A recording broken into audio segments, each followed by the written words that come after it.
Hello, this is the Stories Beside channel. I release videos every day for you. Subscribe and click the bell. In the cramped room, which the unlucky ones bypassed, proudly called the workshop, it was unbreathable from tobacco smoke. But the mail company did not pay attention to this unpleasant circumstance. Only Jacob diligently half-voiced grumbled, "Men, finish poisoning the atmosphere. There's nothing to breathe." David earned Jacob's father. Instead of leaving like a woman on the maid of honor, you should have followed his bad example. Take a few puffs and life seems cool. The last phrase of the local breeder pronounced in an advertising manner and again went and from laughter. But Jacob only smiled and looked at his comrade with condemnation. "No way. I will not deliberately poison myself. I have never been into this business, and I don't advise you." Alex, the youngest in the brigade, finished another sandwich and wiped his hands. "Jacob has a point. I'm going to quit smoking too. My wife gave me a scheme. She dug it up somewhere on the internet. If you follow it, you can be a non-smoker in 2 weeks." David said with an arrogant smile, "All these schemes are for suckers like you." "Alex, personally, I'm not going to deny myself small pleasures because I don't want to die healthy." On the rights of the eldest, Nick raised his voice. "Guys, what are you on the wrong topic? Probably forgot that the main reason for our today's event is the birthday of our comrade, and we can even say, the labor striker Jacob." And David slapped himself on the knee with all his might. "He's definitely the foreman. We're in the wrong woods, which means we need a drink to clear our heads. And another round." He solemnly lifted the bottle and filled his glass with a magician's dexterity. "So, gentlemen, let's pour to the brim, and I'll toast our Jacob." David poked and prodded and ran the pads of his fingers over his lips in embarrassment. "I apologize, brothers, for the oversight. It was my brotherly way of putting it. In short, Jacob, I will be a little wordy, or the fluid in the vessels will boil. Good health to all your organs, and more money in your pockets." The rest of the campaigners followed their friend's example and drained their glasses. Taking advantage of the pause, David continued to develop the theme of the day. "Jacob, with all our respect for you, I have to put you on the spot." David raised his eyebrows in surprise.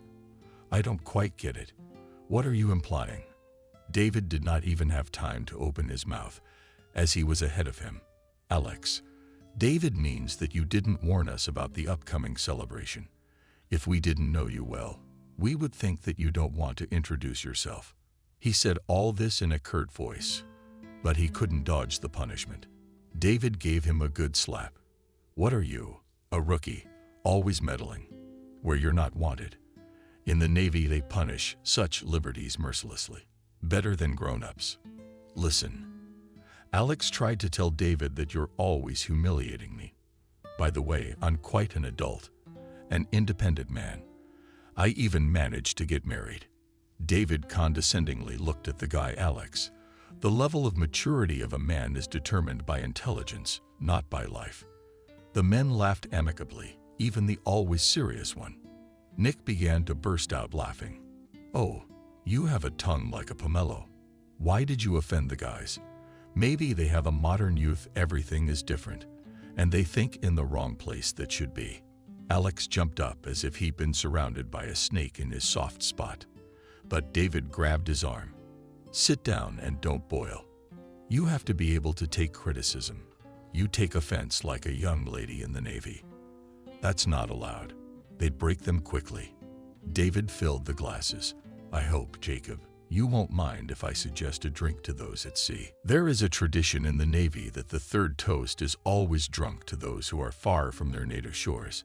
Alex opened his mouth, but Nick looked at the young upstart so expressively that he was speechless.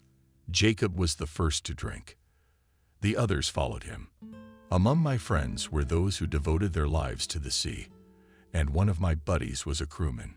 He'd just been transferred to this submarine in August, just before the disaster." There was a long pause, and David realized that it was necessary to lead the company out of the deadlock of sadness. "Guys, this isn't going to work. We're not at a wake. Let's have 5 more drops, and I'll tell you what happened to me just the other day." Nick winked at Jacob. "Now David will tell jokes." David leisurely drank and took a bite of lemon slices. All of Nick's anecdotes come from life. "Just last shift I was doing my rounds. Remember, it rained for 24 hours, but service is service, and I put on the rain and went to check my site. Since the bike was not to pass, went on their own too. About that I was from the station about 2 kilometers, and maybe more. And it was already starting to get dark. God forbid the weather. I was walking and saw something moving on the rails in the distance. The first thing that came to mind was that someone was drunk, and the train was scheduled to come. So I pick up the pace. I'm running and I'm thinking, I don't want to witness someone else's death." David was an excellent storyteller, and in a minute all the men were sitting, frozen in anticipation of the denouement. Alex even opened his mouth, and he burst out involuntarily. "What a horror! And who was there on the rails?" David looked at everyone present with a meaningful look. "A mermaid. There was a real mermaid with a tail and carnals." Nick kicked himself on the knee, but apparently he had not calculated the force of the blow and grimaced with pain. "David, you and your nonsense of honey of sin, how can a mermaid be on a railroad? Tell me a favor. You didn't take any of that before your rounds, did you? What are you, Nick? How can you suspect me? I don't break discipline in the workplace. Then how do you explain a mermaid showing up on the tracks?" David wasn't even embarrassed. "When I was in the Navy, I had a thing for mermaids. And they've been after me for a quarter of a century. And even my purely land-based profession doesn't stop them." Jacob stopped the joker. "All right, cut the crap. I also had a similar case last year, but the trap then fell into a young classic. Almost got her out of the death trap in time. But the mermaid is something out of the ordinary." The man made an upward spiral with his hand. David poured some vodka into his glass and knocked it over. "You don't believe me. I thought you wouldn't believe me. That's why I took a picture of the little mermaid on my cell phone. Look." David's cell phone changed hands, but the men couldn't say a word. Only Alex was reading confusedly. "A real mermaid. And she's all dressed up. Only seaweed is missing." Sour faces of comrades pleased the storyteller, and he even sang something like a circus march. "Men, I almost died of fear myself. Imagine, evening, rain, near the woods, and that's wise. Right on the tracks. The solution is simple. The girl has fallen behind the car. She, together with her troupe of artists, traveled to cities and towns to amuse children, and the role was allocated. A mermaid and B. They gave her very few words. Here the girl, and took offense. And in the break between performances, she trouble-poured strong drinks and drank too much. But it seems she was not the only one in the team. When she had to go to the bathroom, she decided to get away from the road and came back the car. The trail was gone." Alex is excited about David's story. "What happened next?" The man shrugged. "It's no big deal. I did. I'm the Little Mermaid. At the police station, she was having trouble getting around on her own. Her tail was in the way, and she'd had too much to drink. When the cops saw who I brought them, they laughed nonstop for an hour, but then they drew up a protocol and returned the Little Mermaid. At the place of registration, Jacob thanked a comrade. "Thank you, David. You also gave us a lot of fun today. In fact, I haven't had such a heartwarming birthday in a long time." Nick wagged his finger at him. "And you wanted to hide that fact from us. Thank you, Peter. He's the one who informed us. The only bad thing is, Jacob, you're on shift today. If you'd given me a heads up, I could have filled in for you. Or Alex." Quietly, he nodded his head in disagreement. "Sure, I would have switched with you. It's not good to work on your own birthday. I haven't paid attention to such events for a long time. And you guys, thanks for the company. You're my soul today, or what?" David couldn't pass up an opportunity to speak his mind. "Yeah, we're always ready. especially when there's something bubbling in the vessel. You'll be on duty without adventure. After what you told David, I'm gonna be seeing mermaids everywhere." The men began to disperse, and Jacob quickly got out of sight. Down with the remnants of the festive feast, he looked at his watch and hurried. It was already 7:30. We should have time to check out the main area before the speeding train passed. The man pulled on a jacket with reflective elements and headed for the exit. But at the door, he bumped into the cashier. Clara carefully clutched something to her chest and from surprise exclaimed, "Oh, Jacob, you are already leaving. I saw that the men had gone home and decided to visit you." The man stood there and did not know what to say to this nice woman, who had been making very clear signs of attention to him for a long time. "I'm sorry, Clara. I'm in a hurry. It's getting dark. I'm going on my rounds." The woman was embarrassed. "I won't keep you. I just wanted to treat you to some homemade pastries. It's your birthday, so I thought." Jacob felt awkward and wanted to refuse the gift, but he noticed how the woman's hands were trembling with excitement and realized that his refusal would offend her. "Thank you, Clara. The woman is happy. Treats here pies with cabbage and meat. And donuts, too. I'm not aware of your gastronomic preferences, so I decided to write with different fillings. After all men like pies with cabbage and meat." The woman looked at him expectantly. And in this look, Jacob saw the hope for the most ordinary female happiness. The man accepted the package. "Thank you very much, but I can't eat that much on my own. I don't want such delicious things to go to waste. I make the dough according to a special recipe. That's why my pies don't dare for days." He didn't want to go back to the workshop, so he put the bag of pies in his travel bag. Jacob's back felt Clara giving him a long look, but he didn't look back. He just thought how many birthdays I've had in my life. But this is probably the first one in many years that has given me some joy. Over the years, Men has well studied the route, and during the obligatory raid thought about the strangeness of his life. He used to love holidays in the circle of friends back in his distant youth, but then, after the tragedy that happened to him, everything changed dramatically, and Alex began to hate even his own birthdays. This morning, too, he thought with irritation that another joyless year of his life had flown by. But coworkers and Clara and her hotels had struck strings in his soul that he thought had been ringing for a long time.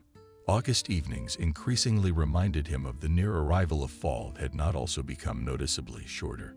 Therefore, Jacob reached the final point of his checkup raid when it was already quite dark. Right on schedule. An ambulance rushed past, throwing small stones in different directions.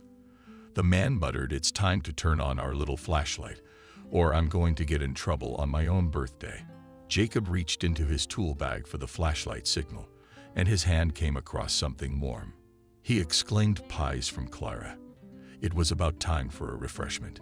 He looked around and saw nearby the hulk that remained of a small wooden structure. Not long ago, it had been a small booth to shelter from the rain and wind. Jacob joined the rickety wall and retrieved a still warm pastry from the bag. What a delicious odor! Just the smell of homemade pastries awakened his incredible appetite, and he sent a message to the caring cashier in the dark. "Thank you so much again, Clara." This reckless act awakened a youthful excitement in the soul of a mature man, and he winked at the stars that were peeking at him from above. "What do you think? Maybe happiness will smile on me too." "The sky lanterns," answered him. But suddenly, in the middle of the evening meal, a cell phone beeped. During the rounds, Jacob always hid the device in the inner pocket of his jacket. This call took him by surprise, and he hastily began to wipe his hands on the grass. "Damn it, who's trying to contact me at this inopportune time?" Suddenly, the thought flashed through his brain that it was his son, finally remembering his father's birthday. The man rejoiced, but said aloud, "All day long I've been waiting for your congratulations, and you remembered about me only at night." The cell phone continued to ring insistently, and the man easily removed the device from his pocket. He didn't even look at the glowing screen and immediately shouted, "Liam, why are you so late? But he was answered by a painfully familiar female voice, and everything went cold in his chest at once. "Jacob, it's me who bothered you. Liam can't call. We're in big trouble." The voice of the ex-wife snapped to tears. Jacob shouted excitedly to Adriana, "Explain exactly what happened. What kind of trouble did you just say? Is there anything I can do to help?" All these questions remained unanswered, and the sobs still echoed through the phone. For a minute he urged the woman to calm down, and she finally said to Jacob, "You'd better come and do it as soon as possible. Bitch, explain to this one what happened there. Jacob, come. Our son Liam is sick. I'm sorry, I can't talk anymore." There were short beeps, and the man couldn't move. He was frozen in a dumb stupor, and in just 1 second all his almost 50 years flashed before his eyes. He was brought out of his stupor by the loud horn of a diesel locomotive. Jacob looked at his watch and in confusion commented that it was a freight train, so it was already 10:30. His nerves instantly tensed, and his brain began to work hard on what he was going to do in the coming hours and minutes. The man jumped on his bike, and within half an hour he was at the station. There was no one in the building except the night watchman and the cashier Clara.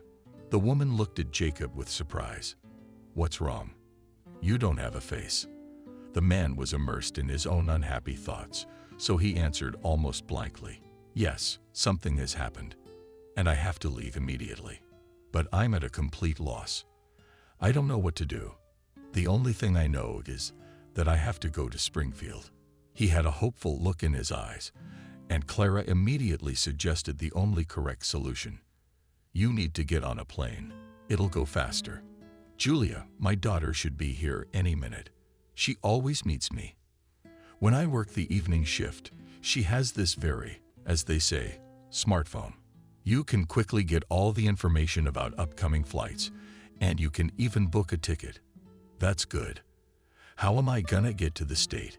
Yeah, it can't take the strain. It'll fall apart halfway through. You give our Alex a call. I'm sure he won't refuse you." Everything that happened next was more like a surreal dream. The cashier's daughter clarified the schedule and booked a ticket for the nearest flight. And just 10 minutes after the call drove up on his brand new Audi Alex, the guy did not know what the alarm was about and cheerfully reported a personal cab for the birthday boy arrived. "Really, I'll have to put my brother behind the wheel because I drank a little bit on your namesake. Although it's all gone out of my head now. But I don't want to get in trouble." Jacob thanked guys. "Thanks, Alex, for the encouragement. I absolutely don't care who is driving as long as I don't miss my plane. My flight is on the 18th. I just need to notify my bosses that I have an emergency." Jacob dialed the number of his high school friend Peter. Despite the late hour, the chief immediately picked up the phone. "Jacob, I already know. The watchman called and said that you are in trouble. Go, then we'll deal with the formalities. I've already warned Poplawski. He's agreed to cover for you." Jacob hasn't been on an airplane in over 20 years. He rarely left the small town where he spent his childhood. He didn't remember his father. He knew only from his mother's stories that William was a very respectable man, like most of the men in the family. William dreamed of becoming a machinist. After graduating from a railroad technical school, he was an assistant for several years, and then he drove trains on the railroads of a huge country. It seemed that in the fate of this young guy who never fought, everything was written on points, and only luck accompanies him on the way. But one day in the swimming current of everyday life interfered with the accident of William's life, broke off at the very takeoff. He was killed by a thug when he stood up for an elderly woman. Kelly considered it her sacred duty to cherish the memory of her husband's heroic deed. She often told her young son how his father had saved a complete stranger. Dad was on his way home. After the ride, he stopped at the station when it was almost midnight and took a shortcut home through the park. There he noticed suspicious shadows. Then he heard a woman's cry for help.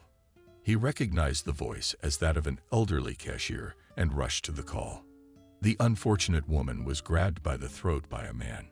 Clad in all black, your dad, without thinking, rushed at him.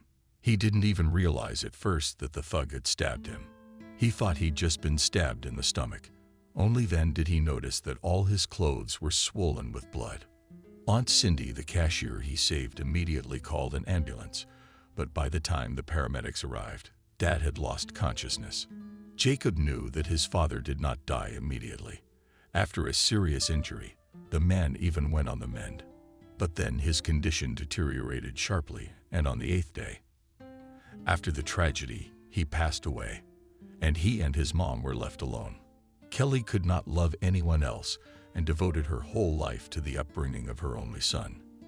From the time he was a little boy, she instilled in him, "Daddy really wanted you to become a machinist too.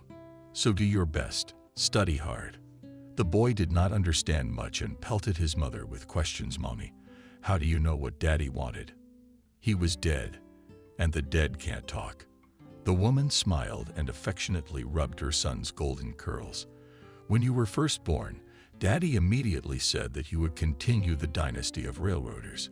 Jacob immediately asked a counter question. "Mommy, do train drivers look like czars?" "Only czars have these dynasties. Our teacher told us." Kelly had to patiently explain to her son that there are dynasties in the world: doctors, teachers, and many other professions. And Jacob resigned himself to the idea that he would have to continue the baton of his ancestors. He focused his attention on books describing the work of a machinist every year on his birthday. His mother gave him themed toys, steam locomotives, or a composite railroad. But in the 6th grade, everything changed dramatically, and Jacob had a different hobby and a completely different main goal in life. These changes were connected with the arrival in their school of a young physical education teacher, Thomas.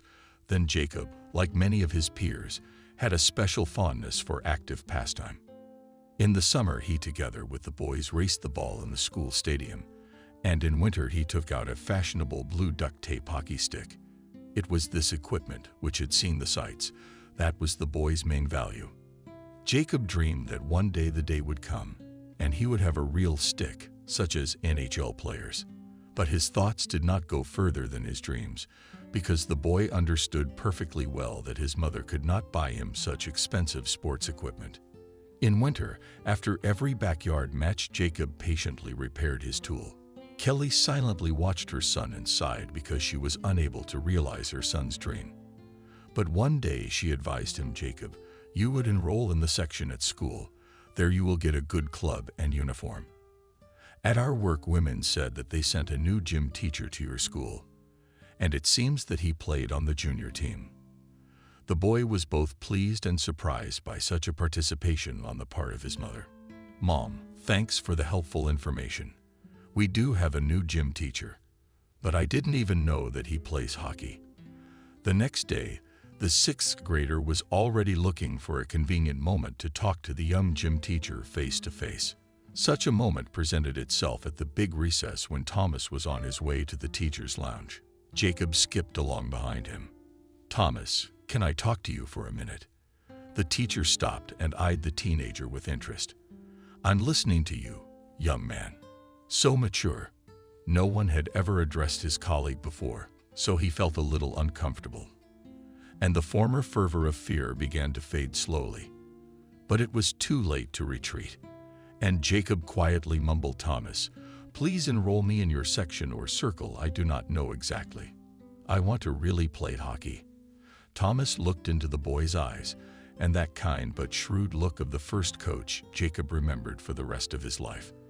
But it was the words of the PE coach that carved into his memory the most.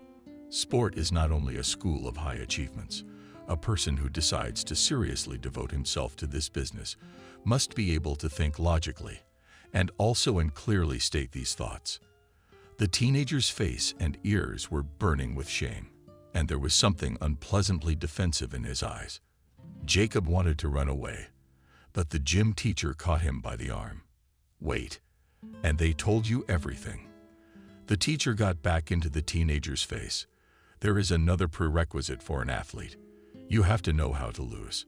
So which section do you wish to enroll in?" Jacob took a deep breath and, looking straight into the teacher's eyes, blurted out, "I told you I want to play hockey." Thomas patted the boys on the shoulder approvingly. Now that's a different matter. I don't think I teach gym class in your class. Or am I wrong? Did the boy report Boyko again? No, that's right. I'm in 6th grade. Do you teach 7th grade? Well, it's a small thing. If you really have an interest in a popular sport, come by Friday night. We'll see what you can do.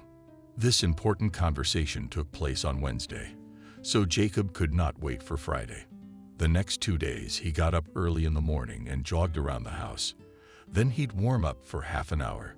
Kelly realized that something serious was going on with her son, but she didn't ask him any unnecessary questions.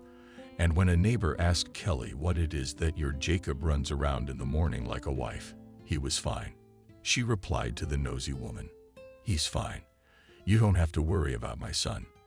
It's just that he's decided to get serious about sports." The neighbor shook her head disapprovingly. Everyone's looking for an easy life today. My grandchildren are playing ball too, and I'm against it. If everyone started playing sports, who would work the land and the farm?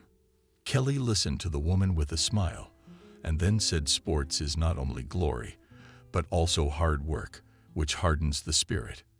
And such hobbies of children should be encouraged by adults. The neighbor did not answer anything, but by the expression on her face, it was easy to guess that she remained in her opinion. The long-awaited Friday came, and Jacob anxiously awaited the evening at the appointed time. He timidly entered the gym where the training had already started. Thomas waved to him in a friendly manner. "Jacob, come and meet the team." The guys received him kindly, and by the end of the first session it seemed that he had been training with these guys for at least a year. But the section had its own rules, about which the newcomer was immediately informed by the team captain Sam. "Jacob, we have very strict requirements Thomas has set here. Any violation will result in expulsion. So if you have problems with your studies, you can forget about training. Also, no language, no swearing, no fighting, no unexcused absences from practice. Also on that list. So it's better to assess your capabilities right away." But the list of severe restrictions for a teenager did not temper the ardor of the young athlete, but on the contrary, awakened in him persistence and desire to achieve his goal at all costs. It so happened that Jacob was the youngest in the school team. But after the first few months of regular training, the boy discovered a rare talent for such an age. Thomas openly admired the boy and often shared in the teacher's lounge with his colleagues. And this boy is a real diamond. It's a pity that such a capable boy is lost in a small provincial town. He'd be in good hands, but in those distant times sports schools in rural areas were rare, and the boy's mother did not plan to move to another place. Chance found the talented junior. One day, Thomas came to the training session in high spirits and said, "Guys, next week we will go to the regional center. There will be a friendly meeting with the gymnasium team." All the boys shouted with one voice, "Yay! Thomas, we're going to show the townspeople what is real hockey." Only the team captain, against all logic, disappointedly jumped to his feet. "What are you rejoicing about? It's a hopeless case. We're definitely going to lose." But Jacob strongly disagreed. "That's it. You're the captain. You're supposed to keep the boys focused on winning. With that attitude, of course we're going to lose. You forget what Thomas said about believing in winning." Sam looked at the daredevil with hatred and muttered early, "It's Jacob who's casting your vote, so sit back and breathe. Your number is 16. But Jacob was not embarrassed by this fun, and he began to vigorously defend his opinion.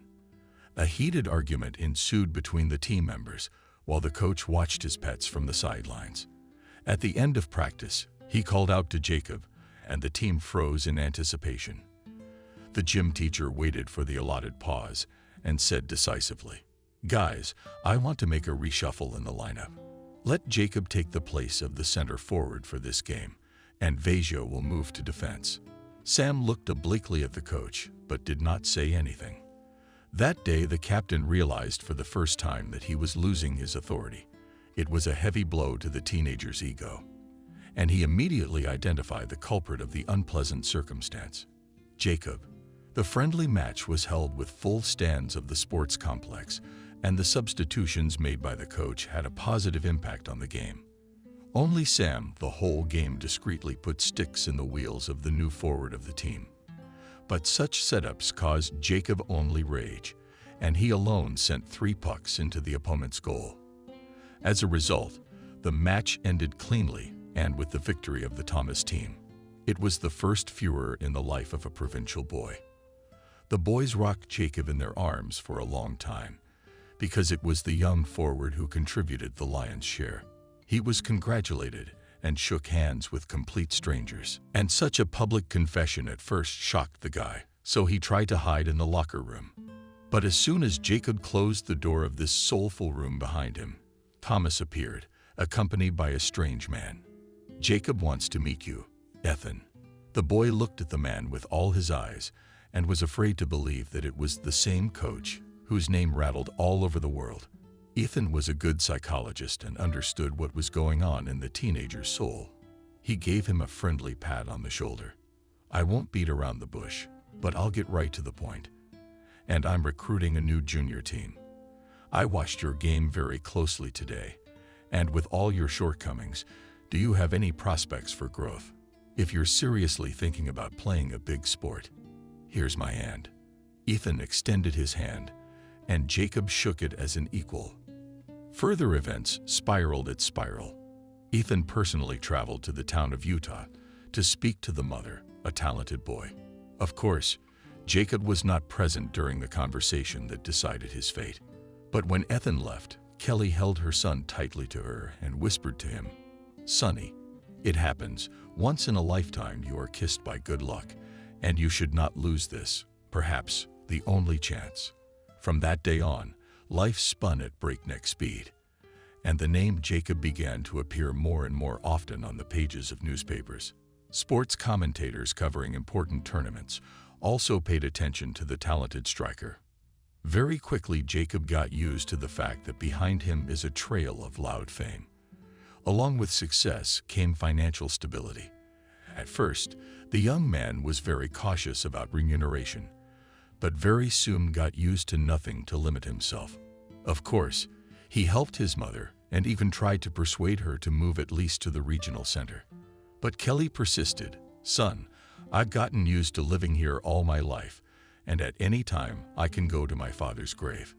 Jacob knew that his mother regularly went to the cemetery, where she shared her joys and sorrows with a man who had long since passed away. This attachment weighed on him, and he wanted very much to change the life of the woman who had given him everything. But since his mother categorically refused to move, he decided to give her an unusual gift during the next vacation and organized a major renovation of their small apartment on the European model. At that time, such transformations were a novelty. And so the neighbors with 6 months went to look at this miracle. "Well done, Jacob. Look at the conditions his mother created in such a nice house. It's not terrible to face old age." Of course, the young sportsman did not forget about his own well-being.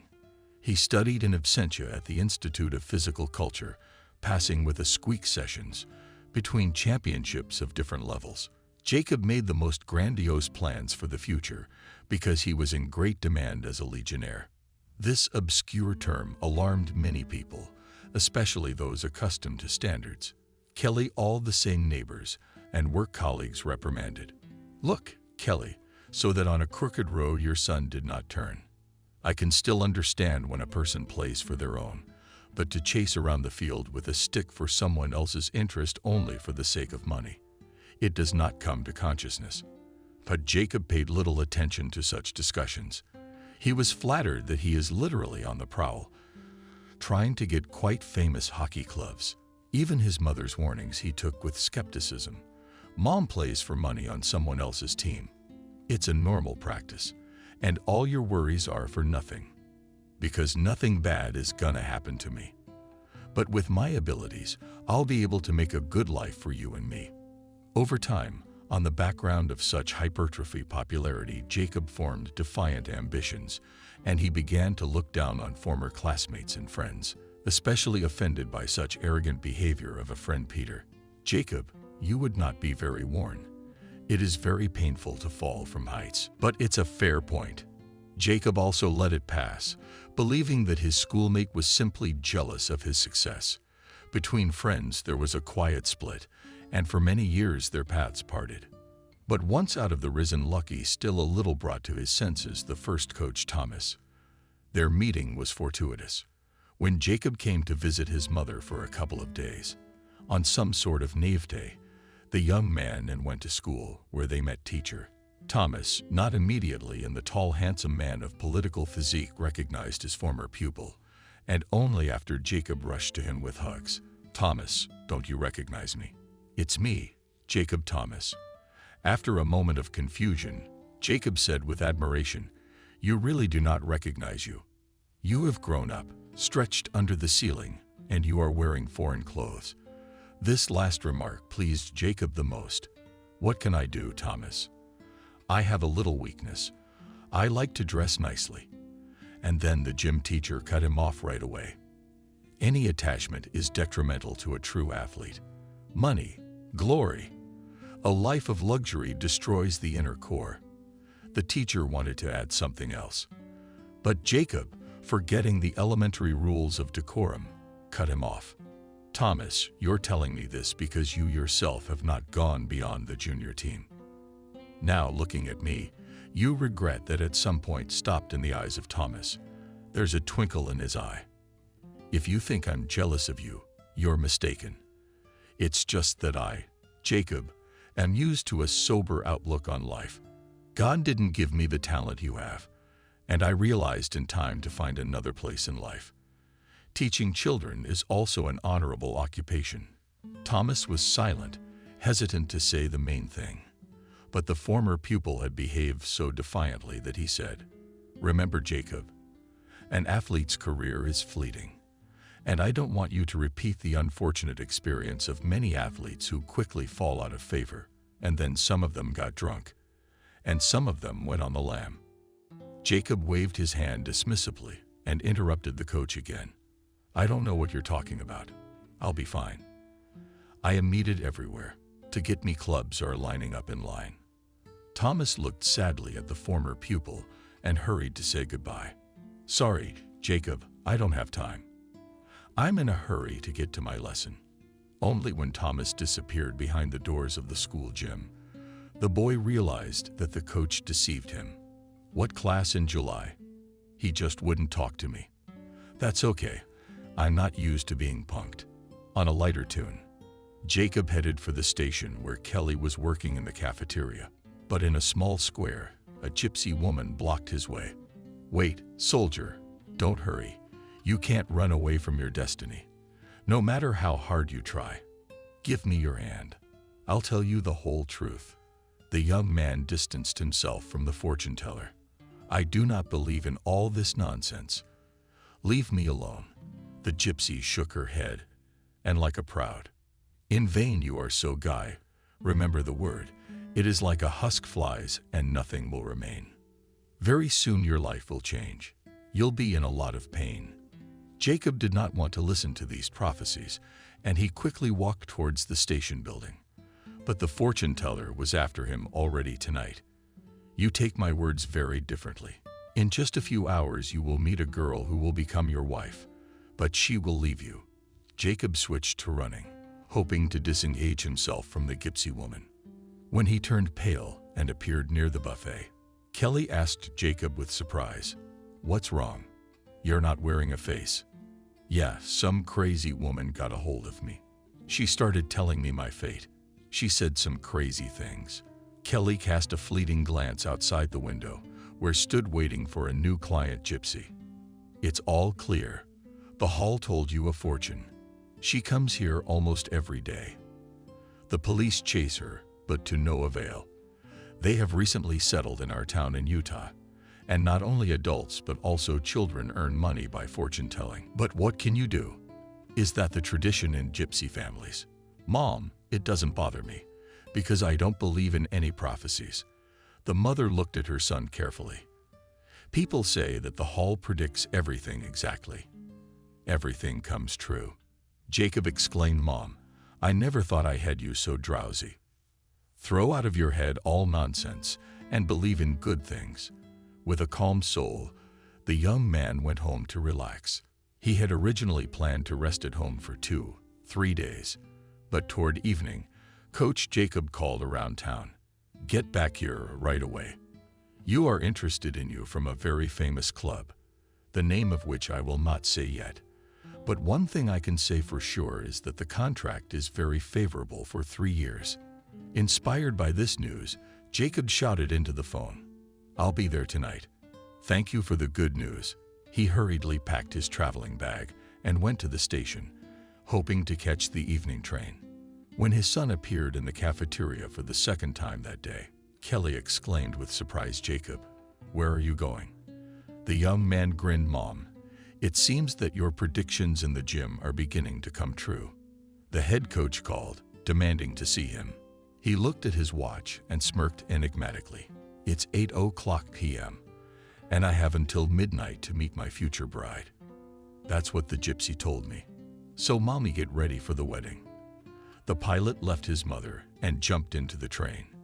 Kelly stood on the platform with a confused look, clasping her hands to her chest. In 5 minutes, Jacob had already forgotten about the prophecy of the fortune teller. He was more concerned about the terms of the new contract. His intuition told him that this time he would be much luckier, and he would play for the Czechs or Slovaks.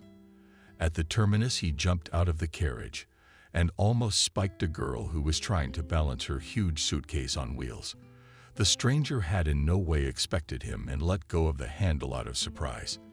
The suitcase tipped upside down on its wheels, and the girl shouted indignantly, "Where did you come from? Now I'm definitely here till morning for the country with this damned suitcase." Jacob behaved like a true gentleman and easily lifted the heavy burden. "I'm ready to redeem myself. I order you to go. Where to deliver your suitcase?" The girl was pleased with the unexpected assistant and said in a commanding tone about delivery to the cab stand. Jacob was on a roll. "I can give you a ride. Sit down." The girl looked at him with bewilderment. "Are you a provocateur?" "No, I'd rather walk with my legs to the crowd. Otherwise, they'll think I'm crazy." The young man did not insist on his proposal and rolled the suitcase in the direction indicated. But barely 100 meters away, one wheel of the suitcase fell off. The girl began to lament. "You can't trust these merchants. The guy who sold me this suitcase for a fabulous price assured me that it would last for 10 years at least." To support the conversation, Jacob also began to stigmatize the sellers of low-quality goods. He even gave the example of an unsuccessful purchase of jeans, which after the first wash shrank by 6 sizes. Jacob took the ill-fated suitcase on his shoulder, and the girl shifted behind him on her high heels. The burden was heavy even for a man of such training as the willing helper, and Jacob was already finding it difficult to maintain conversation. Meanwhile, the girl was counting breathlessly. She was telling him about a fabulous vacation in Miami, where she was relaxing with friends. Finally, they went to the cab stand, where a small crew had gathered. The girl simply, without any hint of coquetry, said, "You didn't even ask my name." "This is the first time in my life." Jacob carefully lowered the burden to the sidewalk. "I'm sorry, your cart completely occupied my thoughts. Now I am free of it and can ask you what your name is." The girl held out her graceful hand. "Adriana. Only I'm not related to the famous children's author. It's just that my parents are obsessed with anything that falls under the definition of unusual or original. They're both out of this world.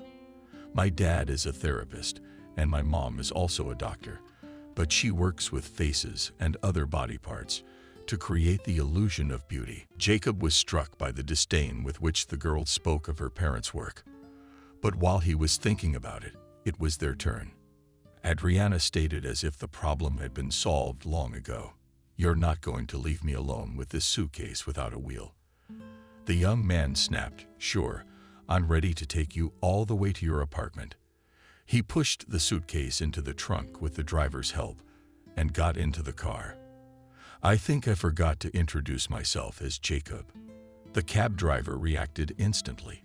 Whoops, isn't the Jacob in my car a hockey player? Jacob smiled.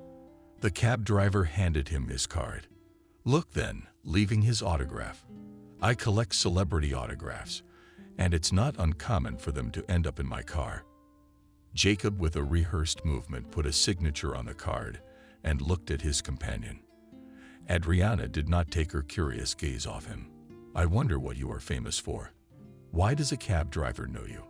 The navigator increased his speed and said contentedly, all because, dear young lady, girls are not interested in hockey, although many dream of becoming wives of famous sportsmen. The cab stopped outside the house where the lights lived. Jacob helped the girl to deliver the luggage to the apartment and gallantly said goodbye. It was very nice to meet a girl who had such an unusual name. Adriana grabbed his hand. Are you really just going to leave like that now? There was a note of desperation in her voice, and Alec was confused. Well, we can talk with you a little more, but I really do not have time for me at this very minute. I'm waiting for the head coach. But if you don't mind, we can meet tomorrow. Adriana enthusiastically accepted the offer. The next day, Jacob took care of his business and called his new girlfriend. Adriana picked up after the first ring, and he realized that she had probably been sitting by the phone all day.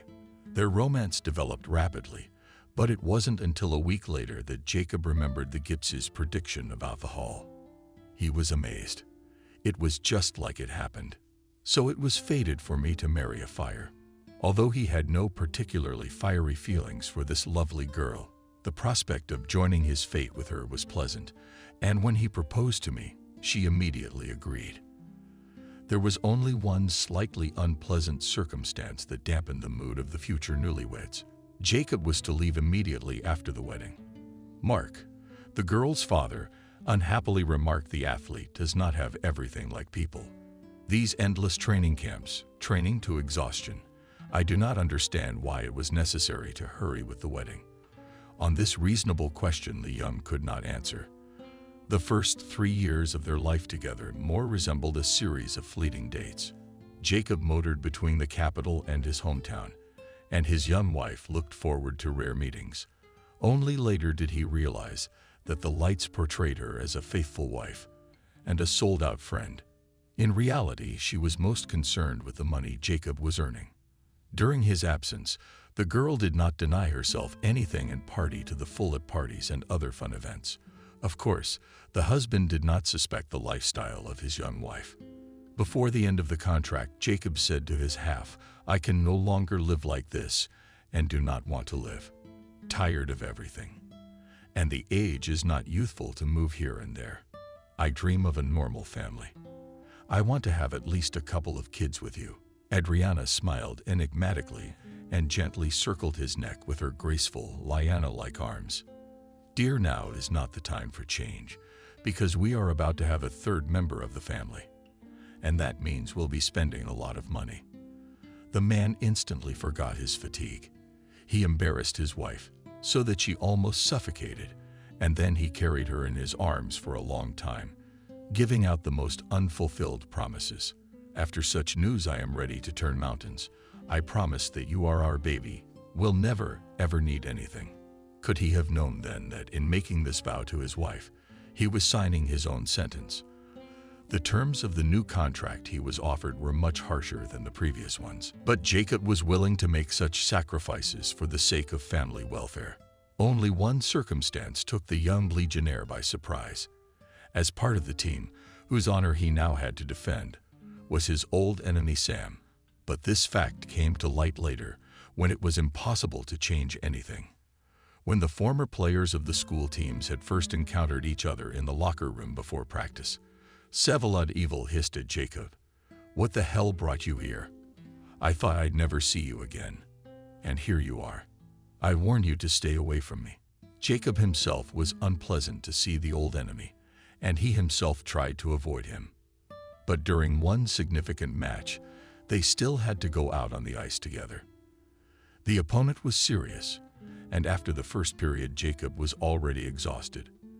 But he knew that he could not count on a substitute because this condition was stipulated in the contract. There was nothing left but to ask Sam for help. During a short break in the game, Jacob, without further preamble, said, "Listen, Sam, I'm not in the form of a backup today. I'm not a problem. I mean, we're on the same team today." Sam didn't keep his promise. Toward the end of the second period, when a critical situation arose, he was on the other end of the field.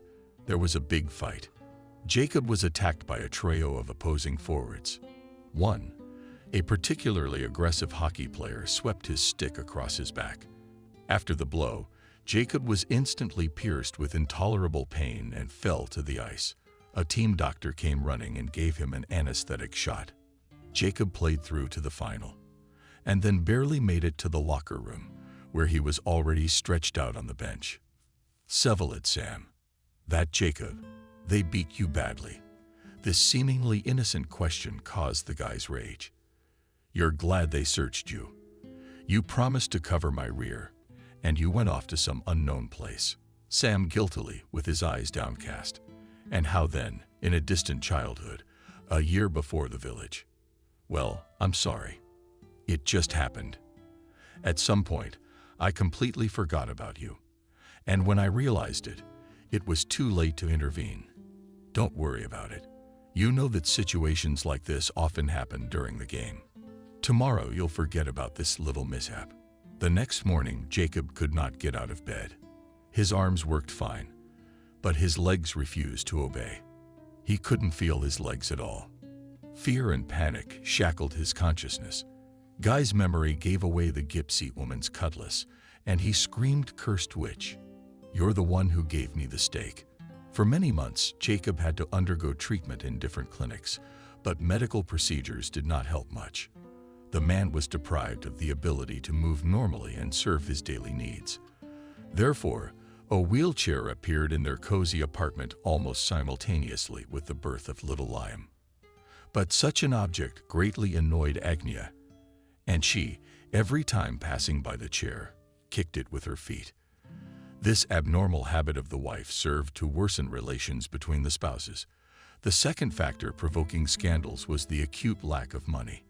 After all, Adriana is used to living large and did not want to put up with the need to cut back on many items of expenditure.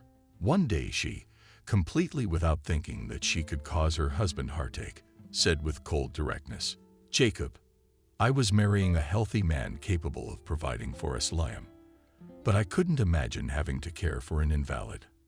I'm sorry to be so blunt, but it's better to tell the truth than to lie for the rest of my life. I'm still young, and I don't plan to spend the rest of my life as your bedside nurse." He was amazed at the cynicism of a woman who had once put her life together. The man even thought for a moment that he had misheard, but when he looked into his wife's eyes, he saw an icy emptiness. "How can you be calm?" Jacob said. "Adriana, I'm not holding you. You may leave." The woman froze. "Wait, are you trying to put me out with a small child?" "No, honey, that's not gonna work.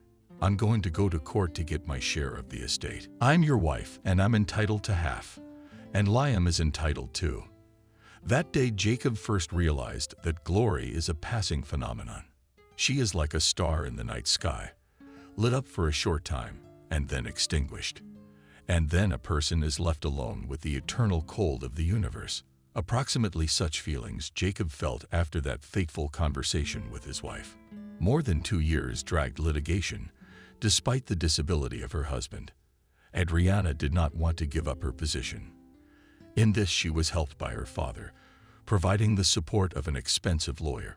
Jacob did not have such a strong rear end, so he had to rely only on his own strength. Although Adriana had moved her belongings out of the apartment, she appeared daily to poison her ex-husband's existence.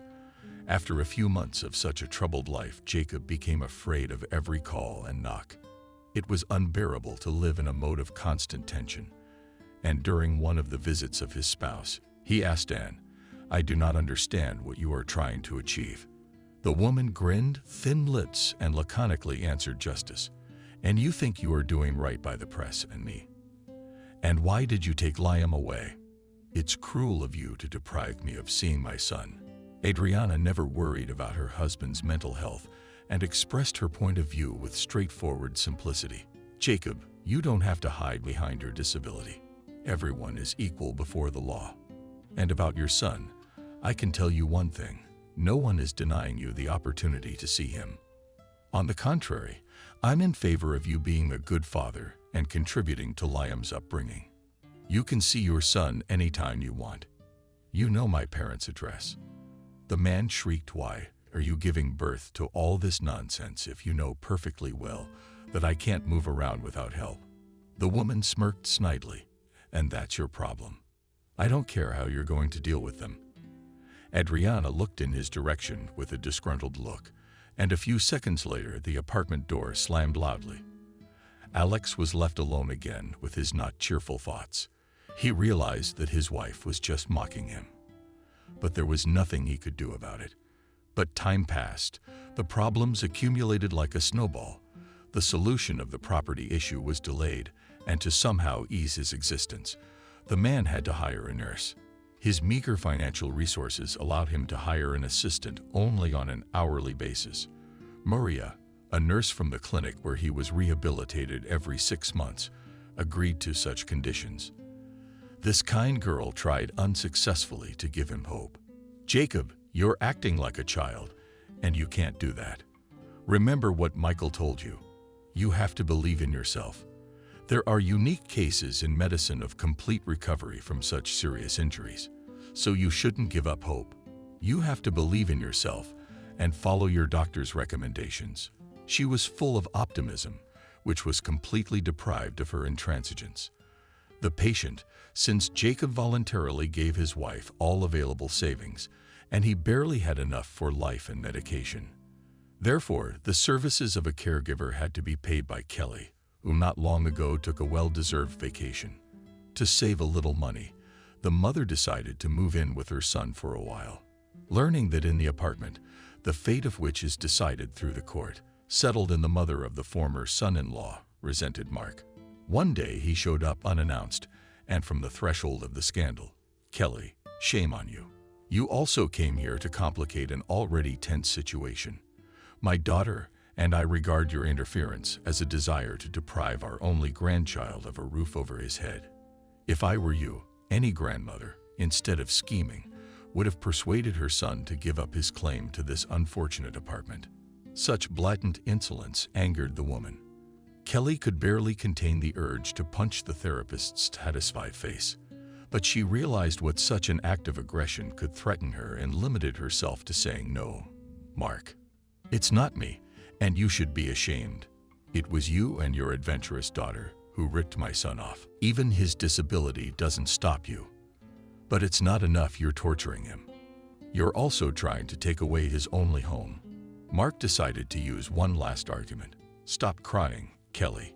You have a fancy apartment in the city, and instead of crying, you could take your son back to your place and keep an eye on him. And if you have problems in this regard, there are special boarding schools for the infirm. By the way, I can help you with this issue. I have connections." Kelly was stunned when the meaning of the saint's words came to her. "You degenerate. Are you suggesting I put my own son in boarding school? That will never happen. But Hugh Rotter will definitely end up in such an institution one day. Your own daughter will turn you in." The verbal duel was taking place in the hallway, and it is not known how it would have ended if Betty had not intervened. Hearing the shouting, the girl jumped out of Jacob's room and asked the disputants, "Have you no shame? Stop this now."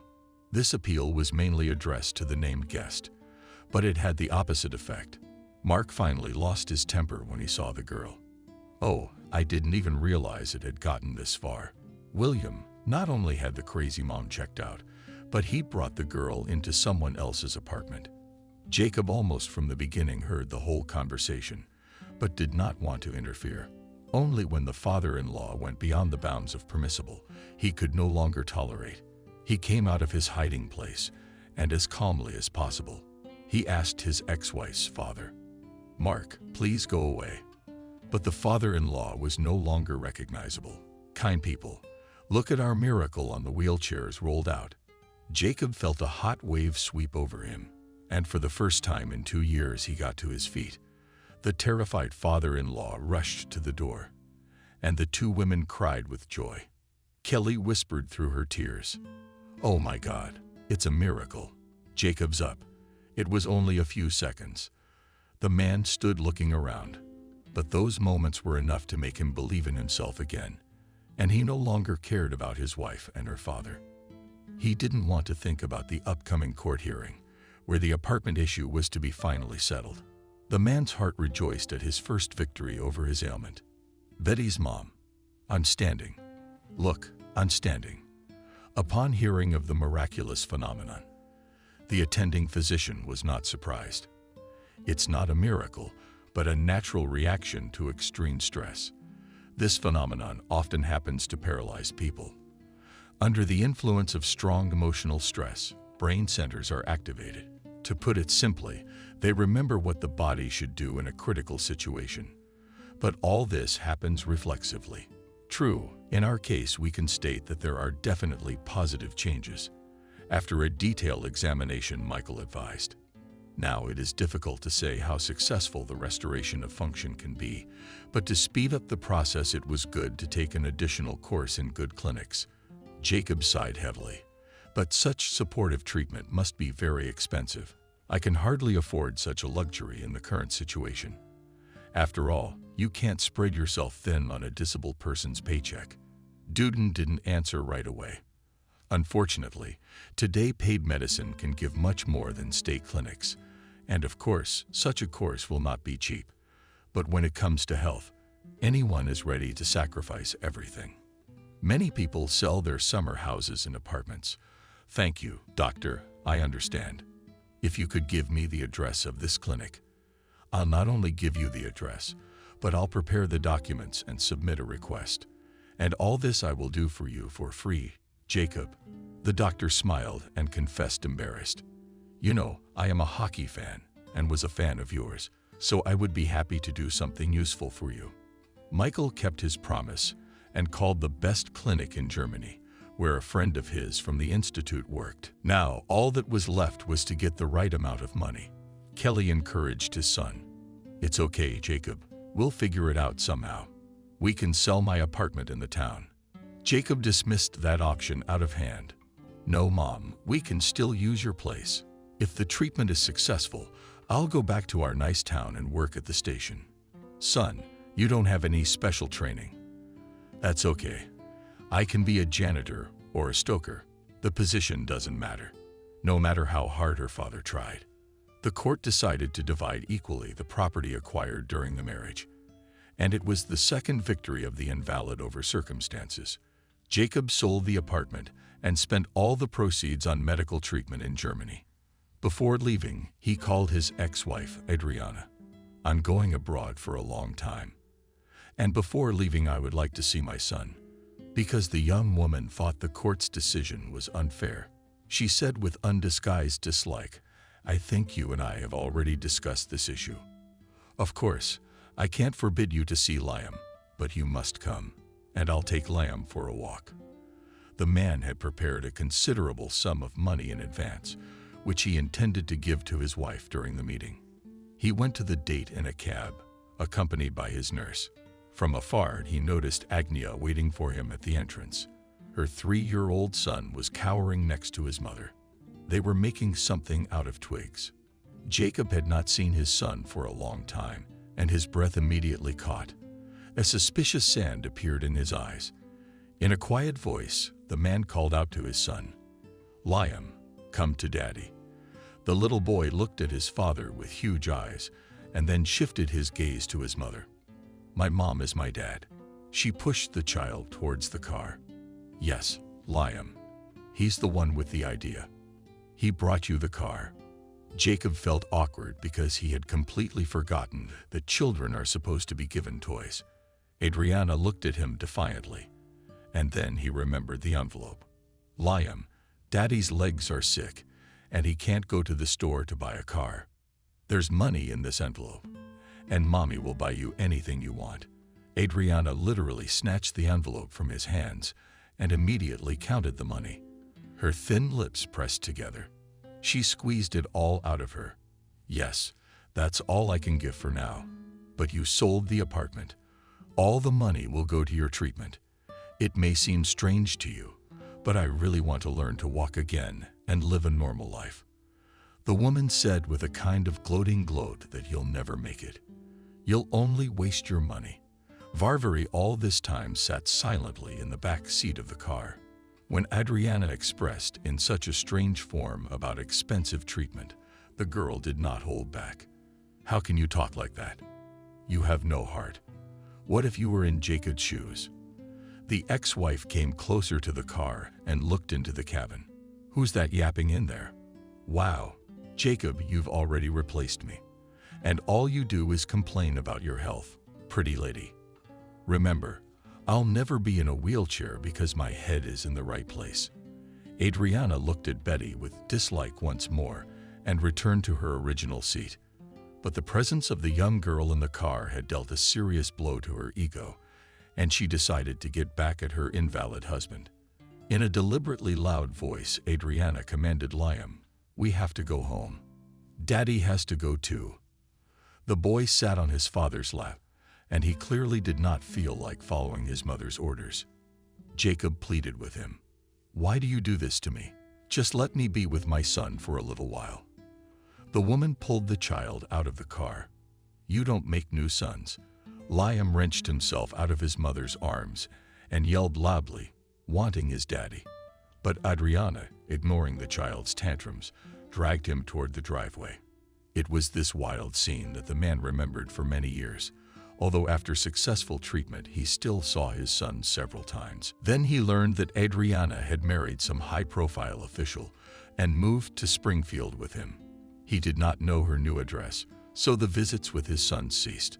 Almost a quarter of a century of his life flew before his eyes in an hour-and-a-half flight. Jacob had never analyzed his own mistakes, but now he realized that the main reason for all his hardships and troubles was overconfidence. If it weren't for his inflated ambitions, he wouldn't be so lonely now. Kelly would probably have lived to see today too. At the memory of my mother, a painful prickling under my heart and a thought flashed through my mind. She had indeed given me not only the best years, but also a part of her life. But perhaps all the trials were sent to me from above so that I too could save a man's life, my son's life. This was the question he asked himself for the first time. But there was no time to think about the answer, because the snow-white airliner had already landed and was rolling smoothly along the landing strip. Jacob did not have to waste time waiting for his luggage, because he went on a trip light. The man wanted to get to the hospital where his son was being treated as soon as possible. He headed towards the cab stop but was suddenly called by Jacob. He turned around and saw a woman running towards him, a woman in whom he hardly recognized his ex-wife. By an effort of will, he restrained an exclamation of surprise, and when Adriana approached him, he greeted her politely. "I didn't expect you to meet me. You could have warned me." The woman waved her hand nonchalantly. "Why are you looking at me like that? Have I changed a lot?" "I have a little. You know, Jacob, I don't recognize myself, and I stopped looking in the mirror. But you're not interested in my worries, are you?" The man politely remained silent. "Adriana, as if by the way, I was not going to meet you, but then I thought it would be more convenient for everyone." "Jacob, I don't see why that would be convenient," and who his wife meant by the term everything. But he knew from previous experience that Adriana was better not to ask unnecessary questions. For a few minutes they stood in silence as complete strangers and even looked in different directions. Finally, a free car arrived, and the man decided that it was better to mark the distance at once and sat down on the seat next to the driver. Adriana settled in the back by her frequent breathing. It wasn't hard to guess that she wasn't happy with her placement in the cab. Jacob felt a little sorry for her, and he decided to smooth over the awkwardness from the first moments. Turning around, the man asked, "Adriana, will you tell me in a nutshell what happened to Liam?" This question brought tears to her eyes. The unhappy woman began to speak so fast that her confused speech could not be understood. Jacob tried to stop her. "Adriana, I didn't understand anything. Just tell me what's wrong with your son. Just do not rash words, as a hail of deep sighs was heard. Jacob, it's bad. Although the doctor said there's still hope for a change for the better. Well, you know what doctors can say. Personally, I don't believe it. There was more sobbing. And the man gave up trying to talk to his ex-wife. So in complete silence, they drove to the Republican Hospital. The man paid the cab driver and headed for the main entrance. Adriana could hardly keep up with him. She was constantly sobbing, howling, and beautifully blurring her tears with a white handkerchief. Noticing her ex-husband headed for the information window, the woman said quietly, "And Liam fell off his motorcycle. He has a serious head injury. He's in intensive care now, but they won't let him in. But we can talk to the doctor." Adriana just nodded and led the man through the corridors, near a door with a sign saying that no outsiders were allowed to enter. The woman took a breath. "I came yesterday, and I was here this morning too. They wouldn't let me see him, only through the partition. The doctor said that Liam is in a medically induced sleep. He also said there was little hope." Jacob suddenly drew the woman to him and began to comfort her. But there was still some chance.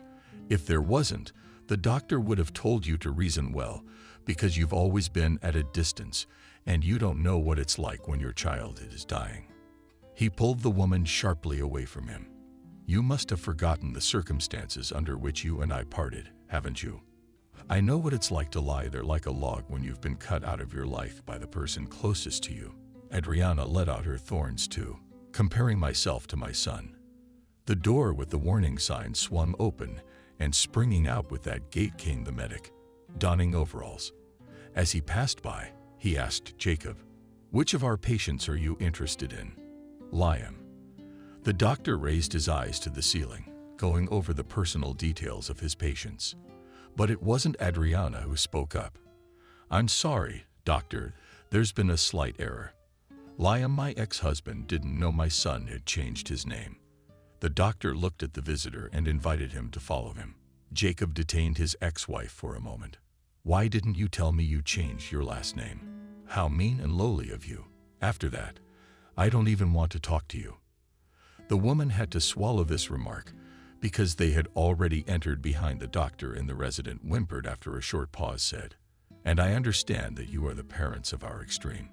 It is to be carried so much that almost alive. I must tell you that your son's condition has not yet stabilized, so we can't make any predictions. But in any case, you'll have to be patient and hope for the best. Excuse me, I have some sick people waiting." Jacob asked if we could see our son. "Actually, there's no visiting patients in the ICU. But as an exception, I can allow someone alone for 5 minutes." Adriana spoke up. "Let father come through.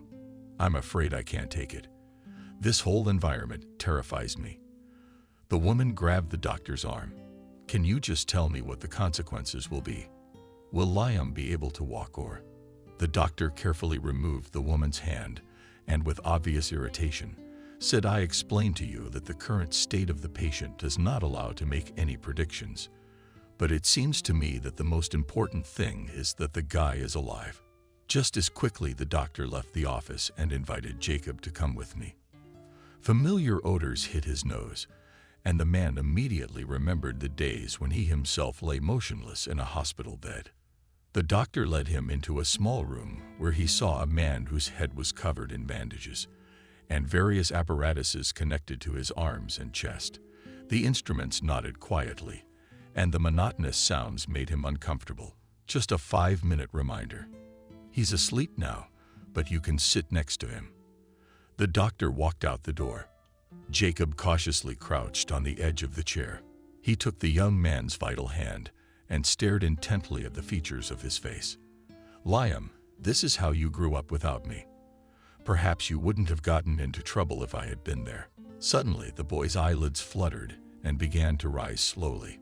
Behind the misty gaze of gray eyes stopped on Jacob's face sharply, and the lips whispered, "Who are you?" "I'm your father." Liam made an attempt at a smile. "No, my father is different. And the last thing I'd want is to see him." "Liam, You can't say I'm your real father. Jacob, don't you remember me at all? The guy tried to smile again. Yes, I recognize you now. Only you've changed a lot since the last time I saw you. A nurse came into the room. Is it time for you to go? Jacob shook his son's hand. Liam, you be strong. Everything will be all right. The girl asked in surprise, is our patient awake? Without waiting for an answer, she ran out of the room. Molly, call Arthur. Tell him that the patient is awake. Jacob had no sooner left the room than the paramedics came rushing in. The last to arrive was a familiar doctor. Are you still here? Go away or I won't let you see your son again. Adriana was waiting for her ex-husband in the lobby, but she looked a little calmer and more confident than half an hour ago. What's up? How's he doing? Fine, I think. We even talked to him. The woman shrieked and gesticulated vigorously. How can anyone be called normal after a trauma like that? He was coming around yesterday too, but he didn't recognize me. I have a gut feeling. It tells me it's going to end badly. Jacob couldn't take the fire. Bad for who? For you or for Liam? The woman gasped as if she had gills under her skin. What's the difference? Well, let's say for me. My husband, and I still have a daughter, and I can't leave her to fend for herself. This is so bad timing. What am I gonna do if he becomes an invalid? I've got to do something about moving. The man was surprised. You're leaving. Jacob, I don't know what to do. It's all coming to a head. That damn accident. I didn't tell you that Liam on the motorcycle made a mistake. At least he remembered to wear his helmet. The temper's out of control. He and Emily were fighting. Emily is Liam's fiancée, so he's trying to prove something to her. I told him a long time ago that this wayward girl wasn't for him. But do grown sons listen to their mothers? Jacob felt like his mind was a mess. Adriana, please stop for a moment. I still don't understand the connection between the accident and the move. Yes, it's a direct connection. My husband's been raising this region for over a decade. And finally an opportunity came up to take a post in Washington. And then there's this accident that my son always does everything out of spite. Jacob raised his voice. Stop being hysterical. You're a mother. How can you talk about your son like that? Let your husband go to Washington alone, and you stay with your son. I can't leave my husband alone. He's helpless. And you know, ex-husband. I've paid too much for family stability. But you don't understand that. The man clenched his fists. He really wanted to say everything in the eyes of this egoist, but to make a scandal in the hospital walls, he did not want to. So he whispered to me quietly, you haven't changed a bit. You're the same bitch who left me helpless once, and now you want to abandon your son to his fate. Go away. I can't take care of myself. The man never even looked at his ex-wife again. But Adriana followed him outside for a while. Jacob, you must understand me. I'm just a weak woman, and I can't bear such a burden. It was the ex-wife's lamentations that made the blood in his veins run cold and made him dizzy. To get rid of her, he stopped a cab. Chief, where do you have a cheap hotel here? The driver didn't even look at the passenger. The most budget-friendly place is a hostel, although the comfort there is minimal. But the prices are cheap. You can stay there for a few days. The cab driver took him to the very outskirts of the city, where he settled in the third category of the hotel. The room was for 3 people, but there were no companions. Jacob decided to take a short walk to put his thoughts in order. For the umpteenth time in the last few days, Jacob remembered his mother. He wandered through the park and mentally talked to her. What a pity, Mom, that you are not around right now. Would you tell me what to do? I can't go away and leave Liam alone in this hospital. Since Kelly was in another world, she could not tell her son the right thing to do. The man sat down on the bench and breathed in the fresh air. Suddenly, the cell phone rang. Jacob rejoiced.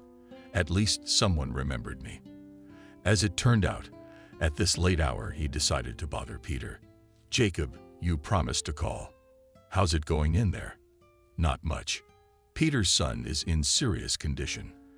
That's why I can't come back yet. You don't worry about work and signal me if you need anything. After all, we're friends, comrades, and friends are supposed to help. Thank you, Peter. I'm sorry to ask, but I really can't do without help. Jacob briefly told Peter about the situation. The station master listened and inserted his comments. What a horror. How else does the earth bear such women? Yes, your Adriana does not deserve to be called a woman. You, James, don't get upset. Be with your son as long as it takes. We'll figure something out about the money. I'll talk to the men. After talking to the station master, he felt a little better, and the man went to the hotel. The next morning, he was already in the hospital at 7:00 a.m., but contrary to expectations, he was not allowed into the intensive care unit. A nurse popped out for a moment and quickly mouthed, "Arthur did not tell you to let you in." The girl wanted to hide behind the transparent door again, but the man stopped her.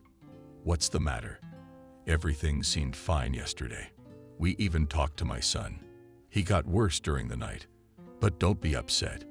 It happens with injuries like this." The nurse left, and Jacob stayed in the lobby. He spent the whole day waiting, and only in the evening another doctor came to see him. "Are you the father?" And Jacob, and to himself, because the foreign surname cut the hearing. "Yes, doctor, tell me, how is he a doctor? Did he look away?" "Unfortunately, I have nothing to tell you. Your son's condition has deteriorated dramatically, but we haven't given up hope. I can see him." "All right, come on in." The doctor said it as if he was giving permission to see a doomed man for the last time. But it must have been so, because Liam's body was convulsing, and the medics did not leave his side. And only the complex apparatuses responsible for important functions were beeping nastily all the time. But these sounds didn't seem so nasty to the unhappy father, because they said that his son was fighting for life. Jacob did not remember leaving the hospital. He wandered the streets of the unfamiliar city for a long time again, and then went to the park. He did not hold back his tears. Lord, is there really no way of escape? But why is everything like this? First me, and now the son. All of them. Because, by the way, you and your son have the same fate. Jacob felt as if that voice came from hell itself. He jumped up like scalded, and only then noticed nearby a female silhouette hiding in the shadows of the trees. In the twilight, the apparition was ominous. But the stranger reassured him, "Don't be afraid of me, and they have caused you no harm. All your troubles have already fallen on your head. Now your pool is under attack, but it will survive. If you find someone who helped you, protected you, and cared about you. You ignored all that and just moved on. She was the only one who believed in you, and you'll have grandchildren. Don't let love get in the way. Love heals." This woman did not look like a gypsy, but her voice immediately reminded him of what he had been told. For several minutes the man stood in a daze. He wanted to shift, but his feet felt as if they were stuck to one place. He thought that the fortune teller hypnotized him, because everything further happened as if in a dream. Jacob could not remember how he got to the hotel. Only in the morning he came to his senses completely. His hand automatically reached for his cell phone, and the man was surprised to find that he had 5 missed calls. The number seemed familiar to him, but he could not remember who it belonged to. He had to make a return call. Clara answered cheerfully. "Jacob, you finally found it. I wasn't hiding anywhere. It's just that my son was watching me last night, and I didn't hear your calls, but it's still nice to hear your voice, especially since I forgot to thank you for the pies." The woman wondered which pies were the same ones you treated me to just a few days ago. "Remember my birthday?" "Oh yes, so much happens around here every day, you'd forget your own name. Jacob Peter has written you a bonus, and I'll transfer it to your account tonight so you can get the money, because you really need the money right now." "Thank you, Clara. I'm really struggling financially at the moment. I didn't realize I'd have to stay in Springfield, so I have to stay in a hotel, which is an extra expense." Jacob, I don't feel comfortable intruding on your personal life, but I can help you with accommodations. The thing is, my father's aunt is a distant relative in Springfield.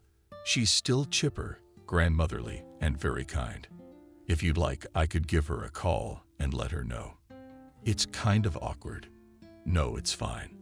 Aunt Evelyn's let tenants in before. She says it makes her life more fun. Julia's my daughter, by the way. She goes to school in Springfield. That last point was crucial, and Jacob agreed to take Clara's advice. He did not postpone the move to the next day and quickly packed his things.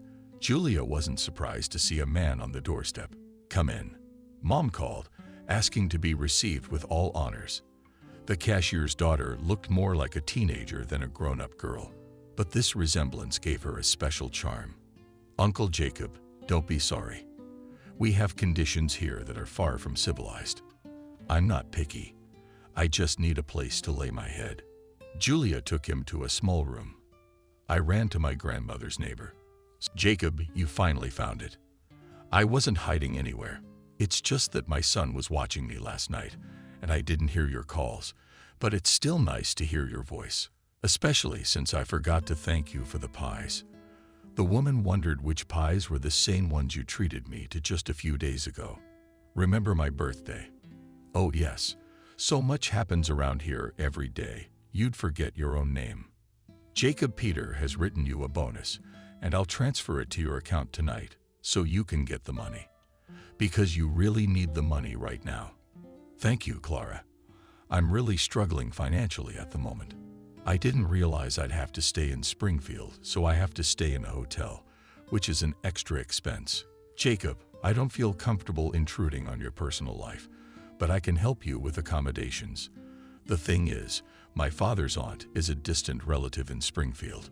She's still chipper, grandmotherly, and very kind. If you'd like, I could give her a call and let her know." It's kind of awkward. No, it's fine. Aunt Evelyn's let tenants in before. She says it makes her life more fun. Julia's my daughter, by the way. She goes to school in Springfield. That last point was crucial, and Jacob agreed to take Clara's advice. He did not postpone the move to the next day and quickly packed his things. Julia wasn't surprised to see a man on the doorstep. "Come in." Mom called, asking to be received with all honors. The cashier's daughter looked more like a teenager than a grown-up girl, but this resemblance gave her a special charm. "Uncle Jacob, don't be sorry. We have conditions here that are far from civilized. I'm not picky. I just need a place to lay my head." Julia took him to a small room. I ran to my grandmother's neighbor. "Soon she'll be on the street for our chief informant. If he questions you, you keep quiet. Thanks for the advice. Julia, can I ask you what? How do you find someone you haven't seen in over 20 years? There's even a show about that." My stomach was cramping. Evelyn immediately turned her attention to her granddaughter. Young people are not normal these days. Julia's been living the wrong kind of life, sitting at the computer late into the night. How many times have I told Clara to influence the girl? But my words fly off the wall like peas. The older woman suddenly froze with her mouth open. Julia commented, "But that's it. Uncle Jacob, the interrogation will now begin." Evelyn CEC. "All right, the girl. And you stay out of the way." The old woman turned to the guest. "Tell me, what are your intentions about my Clara?" The man almost choked and had to take a drink of water. Only then did he answer, "Evelyn, I don't quite understand you. Clara and I just work in the same organization and live in the same city." The older woman was clearly disappointed by this answer. "Pity, because I thought Clara had finally met her man. She'd only been married a short time. She got a bastard. He took her daughter and ran away." Julia screamed, "Evelyn, how many times can you bring up this story? And where did you get such words?" The old lady parried from you. "You say such things on the phone with your girlfriends that my ears wither." Despite the heated arguments between the relatives, the atmosphere in the house was relaxed and calm.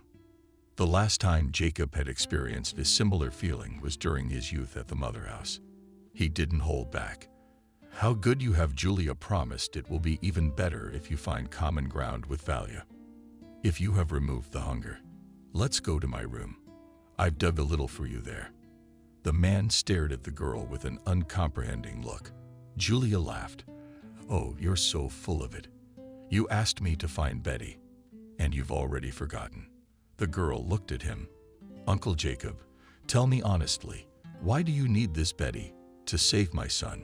Jacob, not knowing why, told about his trouble to the girl, who reminded him of a teenager. Julia listened with bated breath.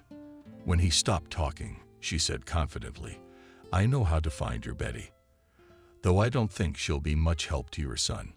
Uncle Jacob, can I come with you to the hospital? Maybe I can help your son. Jacob agreed to this proposal, although he did not know how this girl could help Julia. Julia showed him several pictures, and Jacob confidently pointed to one. That's definitely her. Wow.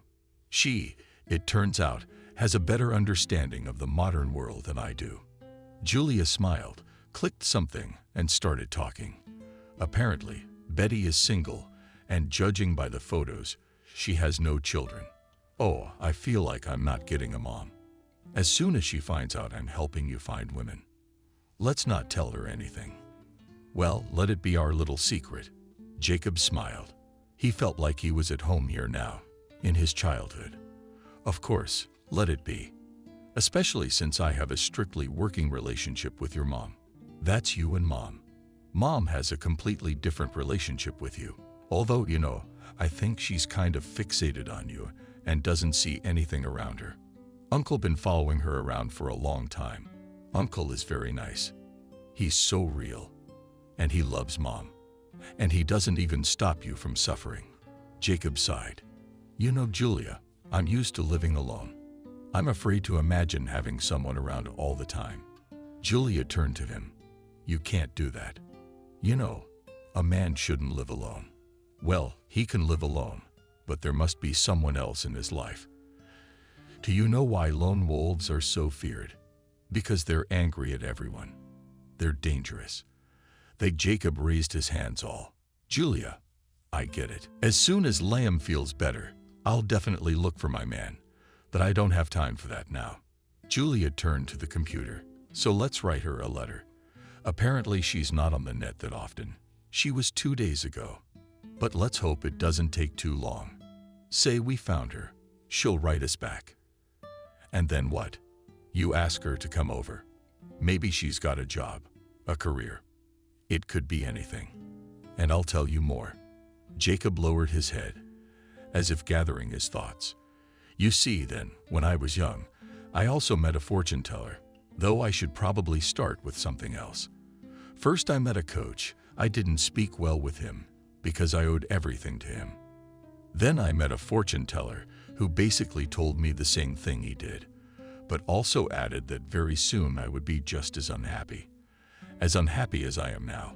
I'll not deny I was impressed by her words. Only I didn't heed them. I probably wouldn't have been able to change anything. Now another fortune teller. The most interesting thing, I didn't see her, but her voice was exactly the same as the one in the hall. You see, she said that I had given my fate to my son, and that only Betty could help. I have no idea if she'll tell me what to do or how to behave or what to say. But I need to find her, I know that for sure. Julia listened to him mesmerized. As it turned out, they had another listener they hadn't noticed. Evelyn walked into the room and sat down on the couch. Though my opinion is not asked here, I'll tell you.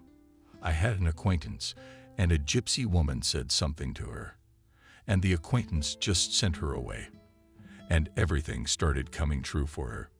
She went to the gypsies herself, and they told her that you can't just dismiss gypsy predictions as shaky. There they told her that gypsy predictions are shaky, and if the gypsy woman herself spoke, it is still possible to fix something. If she had listened then, she would have gotten out of it. But now it's too late. She freaked out again, yelling, "How much money should I give you so you wouldn't do such things?" But the old gypsy woman just shook her head and said that if she wanted to, she could give them all the money, because she wouldn't need it anymore. To top it all off, she was hit by a car the same evening, and she certainly didn't need the money anymore. Her own children turned her in a wheelchair into a hospice, having previously done all the paperwork that she was not herself. That's where she died a year later. What's my point? If the fortune teller said that something can be fixed, you have to grab and go ahead. Jacob smiled with a kind of relief. You know, I'm so at ease with you. Are you like yourselves? Are you worried? Grandma Evelyn stood up. I'm disappointed you're not going to marry Clara, but you seem like a good man. So I wish you well. Jacob's up. Thank you very much. Grandma turned to Julia. And it's time for you to go to bed, Dragonfly. It's past midnight. Julia laughed. There is my general. And then Jacob winked as well. Early in the morning, Jacob headed to the hospital. The doctor invited him into his office. Is there any change? The doctor nodded. Honestly, I don't know where to begin. As you realize, yesterday was a crisis. Your son was going through a period of crisis that he might not have gotten out of, but somehow we got through it. Jacob jumped. So Liam will live. The doctor nodded. Wait, rejoice. I won't go into details. I'll put it in my own words. At times like this, the brain is practically fighting itself. It examines the body and sees what can be shut down so that the rest can function without problems. This time, the brain shut down the legs. You see, we did the surgery. How can I explain it to you? Physically, mechanically, practically. But the brain is so poorly understood, you never know what to expect from it. So he shut down his legs at the moment of crisis. Your son won't get back on his feet, just so you understand. Jacob was silent for a long time, and the words were in his head. Your son is repeating your fate. But he did it. He got up, so Liam will get up. It was as if the doctor was waiting for something from him. Jacob's up. I heard you, doctor. We'll fight. I'm sure we'll make it. I didn't realize you weren't leaving. And now I didn't realize where I should go if my Liam is in this condition. The doctor spread his hands. The thing is, Liam's mother, your ex-wife, left today. Warned her not to be disturbed because she and her family are traveling far away. Jacob collapsed in his chair. What a bunch of bastards, though I'm not used to it. She did the same thing to me once, but I thought she couldn't leave her son. I want you to know, I'll never leave Liam. We haven't seen each other since we were kids, so I cherish every minute of it. They stood up the doctor and shook his hand. And Jacob dared to ask, tell me, is there any chance? The doctor looked at him carefully. I could lie to you, tell you about the young body and all that. But I'll be honest, it's a 1 in 100,000 chance. Usually, these injuries leave a person permanently disabled. But there's a 1 in 100,000 chance. The doctor smiled sadly. I sincerely wish that you will be the one to get that chance. Jacob asked permission for someone else to come in. And the doctor said to the nurse, take a pass. How many do you need? We allow access to bedridden patients at any time. You know, there's a staff shortage, like everywhere else. So when relatives are around, it is much easier for the patient both mentally and physically. He stopped in front of the room. The doctor said that Liam is conscious today. Jacob took a deep breath and pushed the door open. Liam lay motionless, his head renamed a medical collar around his neck. Hello, son. Liam looked at him surprised, then smiled faintly. I thought I was dreaming about you. Did Jacob sit down next to you? No, I came straight over as soon as Mom called me. She was gone. Jacob averted his eyes, but then looked directly into his son's eyes. Yes, she's gone, but that doesn't mean anything. I'll be by your side as long as you want me to be. Why? It's not like we haven't seen each other. You don't know me at all, but you're my son. How can I not know you? Liam was silent for a while. Then he asked, it was Mom who divorced you? Yes.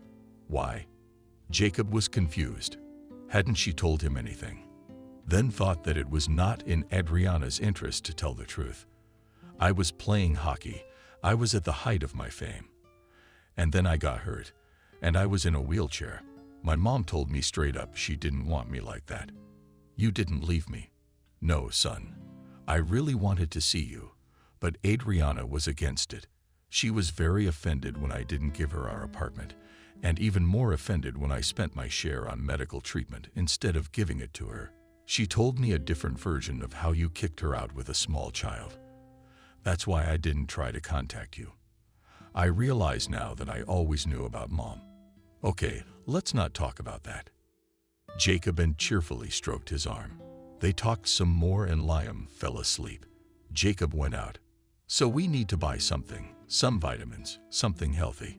He went to the nurse, asked for a pass and what to bring for his son. Oh, I just prepared a list of what you can, what you need, and what you can't. Jacob smiled. I'm beginning to think that your city has the most sympathetic people. That's true, the girl laughed. But it's true. We don't just have the kindest people. We also have the most wonderful city. Julia immediately expressed a desire to go shopping with him. Uncle Jacob, you're bound to buy something wrong. And you don't check the expiration date. I always check everything. Julia, you probably have your own thing going on. It doesn't matter.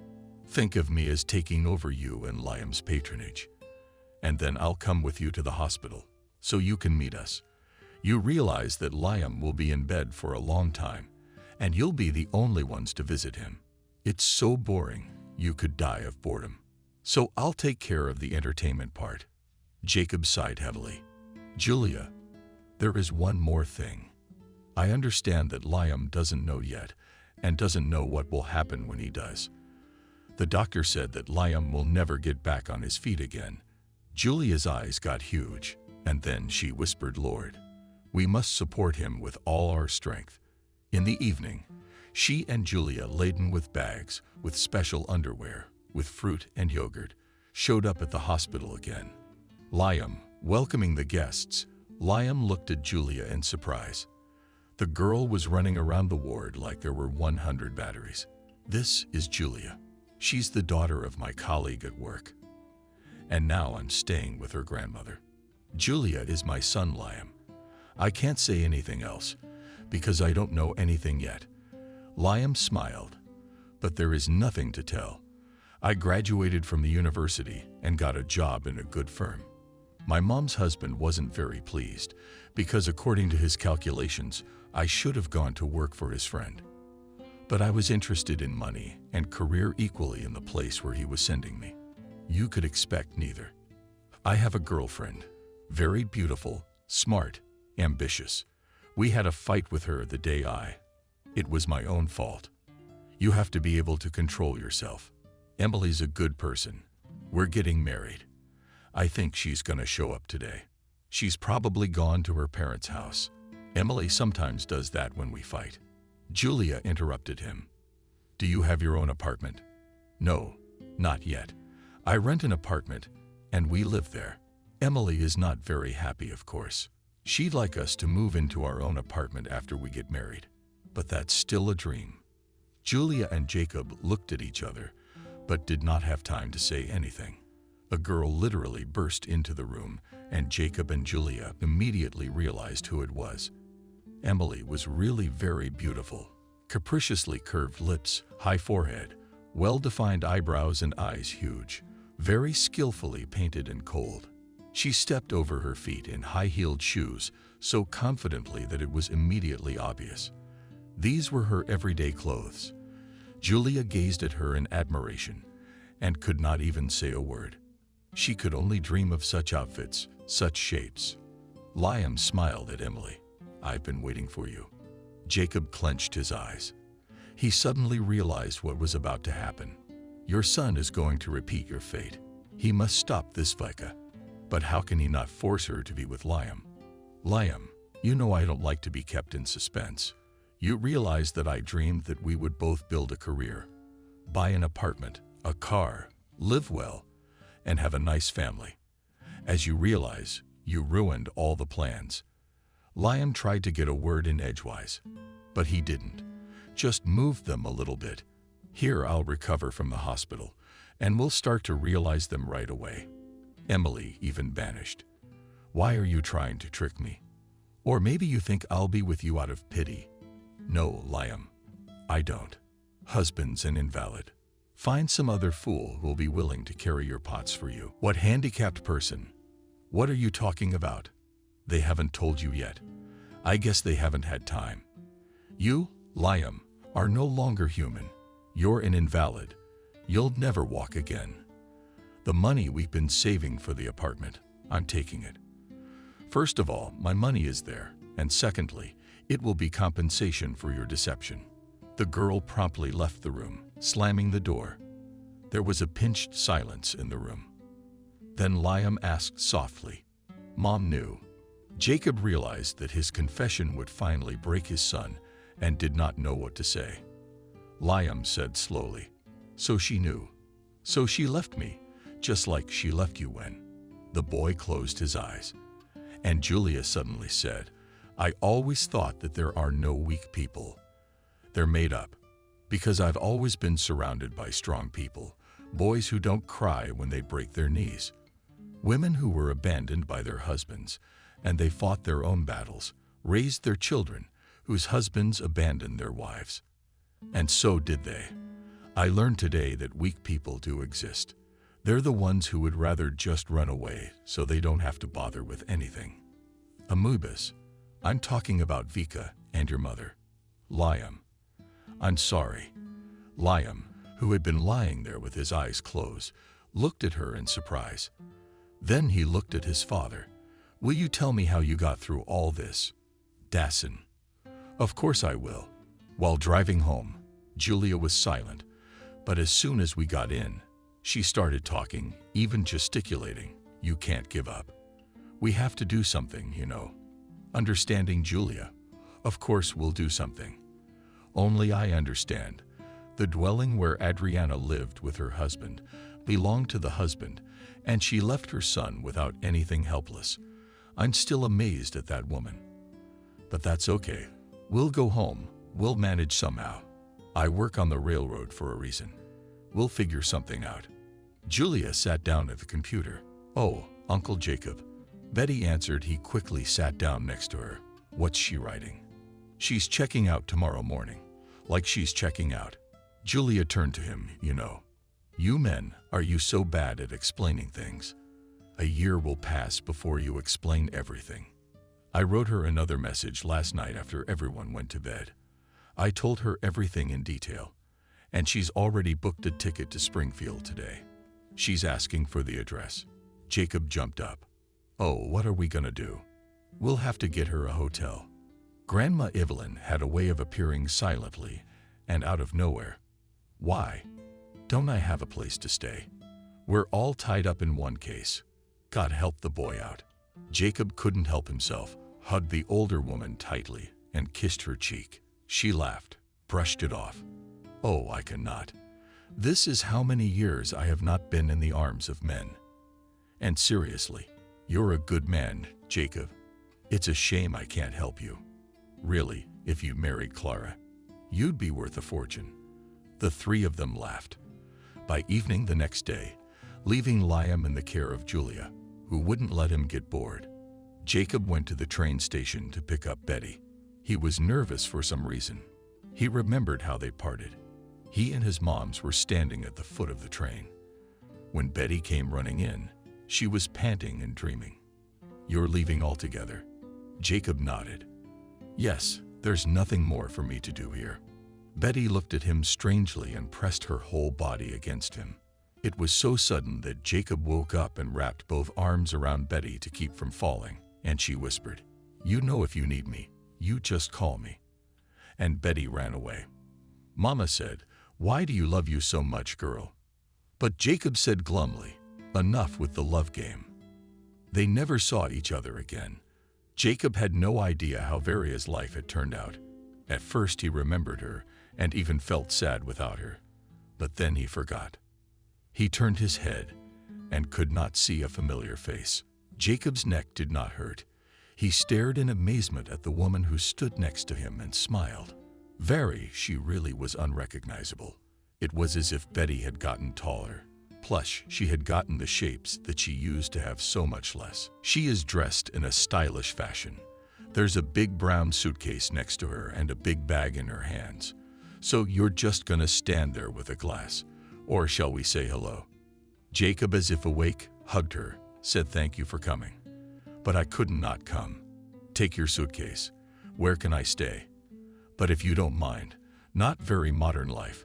Grandma Evelyn invited you to her place. That's Julie's grandmother, right? I understood that both the grandmother and Julia are good people.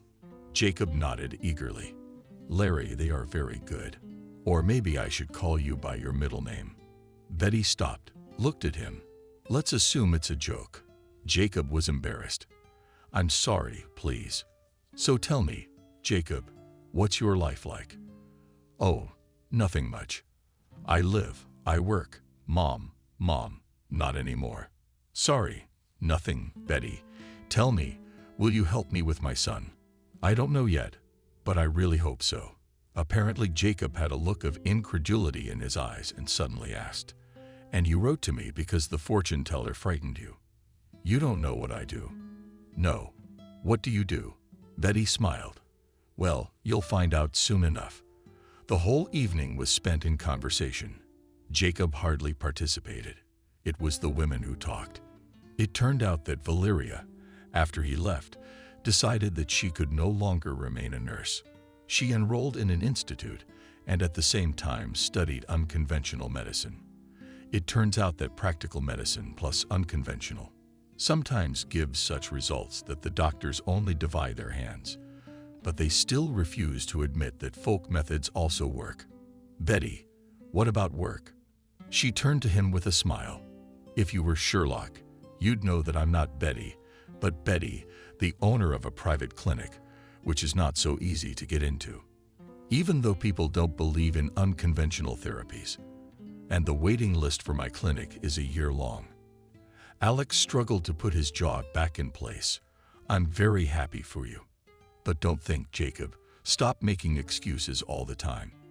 Even if you called me just because you knew about the clinic, it would still be okay. You're saving your son. And that's what you're doing. Where's your clinic? Washington, D.C., of course. Grandma Evelyn ordered it. My lovebirds, I think it's time we all hit the sack.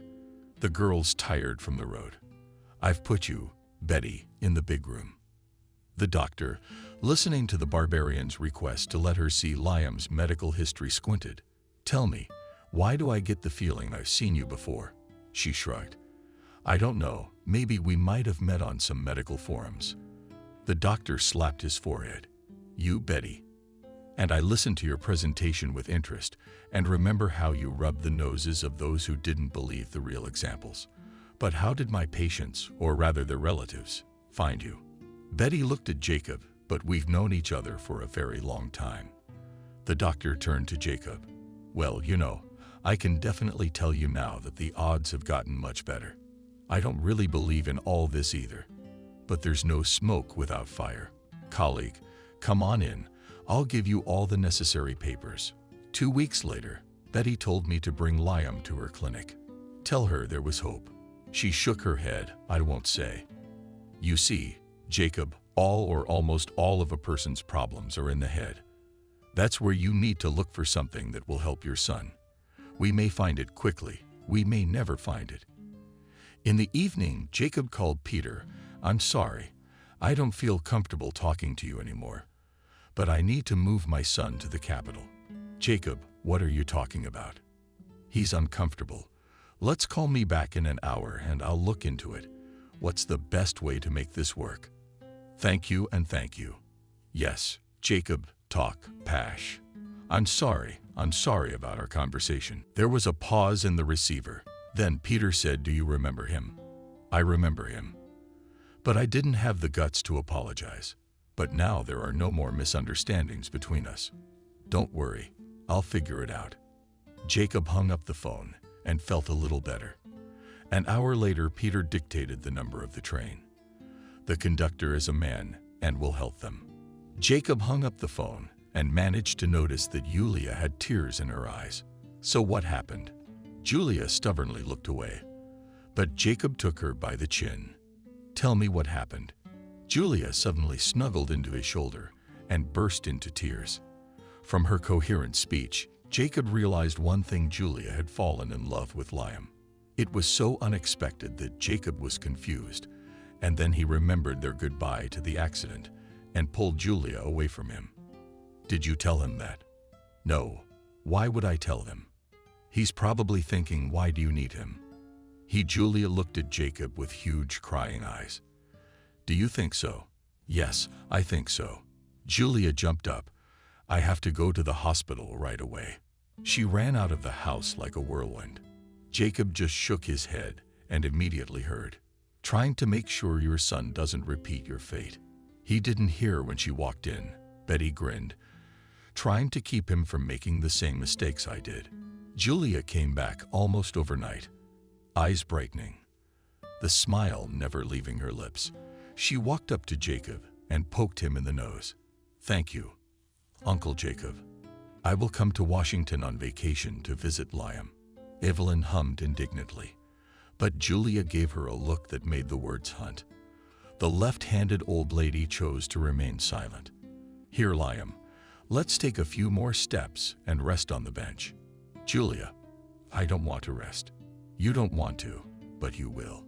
And that's out of the question." It's been a little over 3 months since Liam was brought to the capital. Julia was coming for the second time, and Liam was happy to see her as if she were his own. Jacob was due to arrive today, and they went out to the clinic park to meet him. They sat down on the bench, and Liam asked, "Do you think Dad will ever decide to propose to Betty?" Julia shook her head. "I don't think so. You realize that he had offended her once, even if unknowingly, and now she's so important, so famous." Liam sighed. "Isn't there anything we can do to help them?" "No, Liam, there should be no help in this kind of thing. They're adults." Liam sighed again. "And you, Julia?" Julia looked at him in surprise. "What am I?" "When you marry me." The girl's hands trembled, and she answered as calmly as possible. "But no one has called me there yet." Liam squinted slyly. "You said you always know I don't want yogurt or soup." "Liam, but it's food." "But you know. So you must know that I want you to be my wife." And Julia smiled, but she didn't have time to say anything, because Liam spoke quickly. "Julia, I can't offer you anything yet. I will fight very hard to get back to normal life, to work, so that you don't know the need for anything." "God, you're so stupid. Not everything is measured in money." Nearby, the fallen leaves rustled, and the young ones saw Jacob and Betty. "Daddy, we've been waiting for you. I don't know how we didn't see them." Jacob flip-flopped embarrassedly. "I arrived yesterday. There were some things to do." Julia looked at an embarrassed Betty. "No way. Did you finally propose?"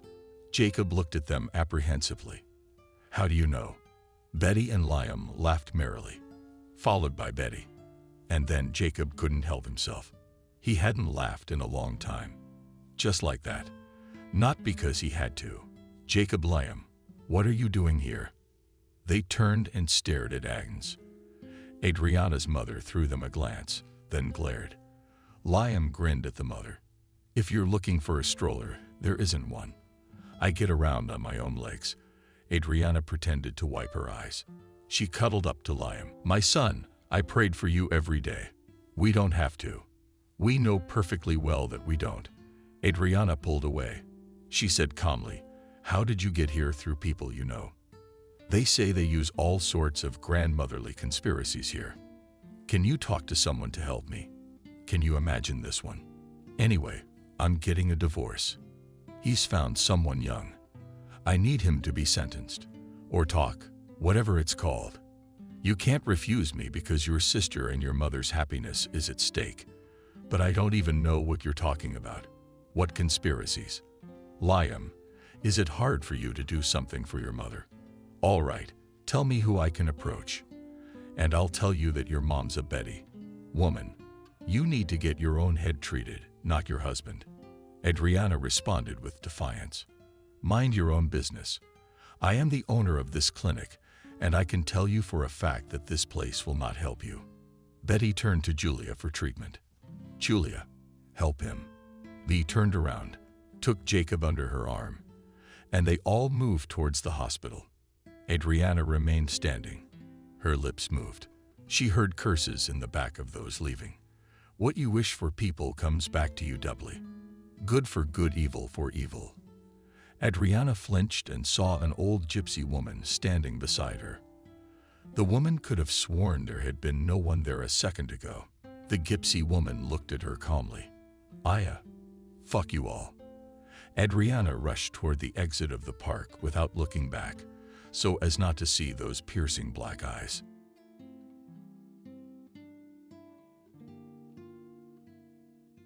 Subscribe and click the bell. A slender girl whirled through the hospitable open doors. She skipped the greeting and announced her hostess, who was not inferior to her in terms of figure. Adriana, get dressed quickly. In half an hour we'll begin viewing, and we still have to get there. Hey, Kelly, what are you doing? What screening? Where are we going? The guest, almost jumping from impatience, she actively gestured, as if trying to give her friend the necessary acceleration, and snidely interrogated. What viewing? Couldn't you ask anything smarter? Well, not cooking, dancing, of course. Let's move, there's less and less time left. Why are you so slow today, and don't you look fresh? All the more reason to get a move on. Express mask on your face or something. The hostess sighed and tried to explain the reason for her fatigue. Energetic Kelly and politely declined to participate in the viewing. Sorry, I'd rather rest at home. Grandma's not feeling well. My blood pressure in the morning was off the charts by the time I got home. I even had to call an ambulance. Just the other day, the general practitioner came by and wrote a bunch of tests that need to be taken. Tomorrow I'll call a field lab for Grandma so she doesn't have to go to the clinic. So Kelly, let me wish you luck, and I'll keep my fingers crossed for you. The guest twisted at the temple, showing that she thinks about her interlocutor. Are you trying to set me up, Adriana? I sent a video of our doubles performance to the preliminaries. After I got the message that I liked the dance, I submitted an official application to participate in the section of dance duets. A dude is two people. If I suddenly appear on stage alone, then maybe my number the jury will not even look at. Urgently looking for a partner is also a doubtful event. Adriana did not restrain her indignation and asked her friend directly. Shouldn't you have asked me if I want to perform and fight with competitors for unknown reasons? Seeing that Adriana was not giving in to flattery, Kelly changed her tone to a belittling one. Adriana, please, please, please. I don't ask you to do anything that often. You are our crowning program. Even if I wake you up in the middle of the night, you will do it perfectly. You and I are a perfect team. I can't find such a talented partner, even if I search for several years, especially since we have a little over 2 o'clock before the screening starts. An older woman came out of the room and said hello to the guest. Kelly, good afternoon. Hello, Miranda. Adriana perked up. Grandma, what's wrong? Are you not feeling well? The woman shook her head. I'm fine, Adriana. You've heard the doctor say that you should move around a little if your blood pressure is more or less within normal limits. I've just measured 130 over 95. It'll come down a bit, and you can go into space. I'll go to the kitchen and make some tea. The guest decided to influence her friend's grandmother and spoke. Miranda, how are you feeling? Maybe I can get some medicine while Adriana is getting ready? The woman smiled. Oh, Kelly, you were a foxy little fox, and you're still a foxy little fox. You don't need to go anywhere to get medicine. I've got everything I need. I'm sorry, girls, but I overheard bits of your conversation, but I wasn't listening. So why don't you tell me where you need Adriana to go so urgently? Kelly's voice sounded pitiful, almost tearful. To watch the dance competition, Miranda. It's practically a matter of life and death for me, and Adriana refuses. The woman looked carefully at Kelly, who folded her arms in a belittling gesture, shifted her gaze to her granddaughter, and looked her in the eye and asked, "Sweetie, you should probably get some rest. I have tortured you with my old age illnesses. So girls, let's go and drink tea. I'm sure this won't be the last contest we'll have." Kelly knew it was useless to argue with her grandmother. The girl obediently dropped her shoes and headed to the bathroom to wash her hands. However, knocking in the palms of her hands fragrant foam, the girl did not stop thinking of arguments that would help to force her friend to keep her company at the contest. 6-year-old Michael was looking after his younger brother and sister. Surprised, he looked up at her. "Mom?" he asked in an unusually serious tone for his age. "What's wrong?" "Nothing, son. Everything is fine." Kathy belatedly, realizing her mistake, tried to inconspicuously wipe away her tears. The boy looked at her carefully, then shifted his gaze to the younger children and nodded slowly. Obviously, he decided that his mother didn't want to disturb the little ones, and that was why he was trying to pretend that everything was fine. Kathy didn't try to dissuade him, but just quietly left the room, closing the door behind her. She hoped that the next day, Michael would have more important things to do and would not remember the incident. The woman had no idea where to go with her grief.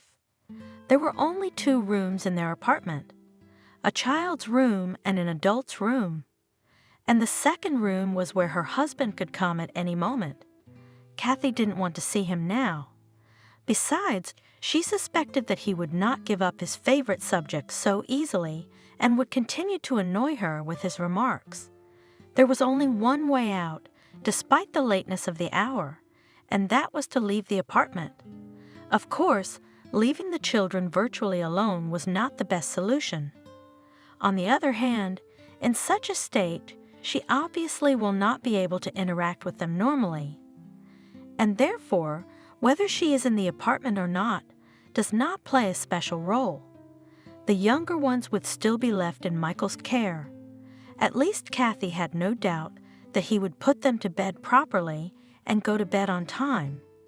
Her son was responsible beyond his years, loved to mess around with his brother and sister.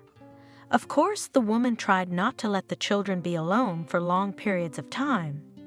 But when Michael took to tutoring the younger ones in her presence, she could see that he was doing a great job with them. Yes, she was lucky to have a son, and at the moment that was her only consolation.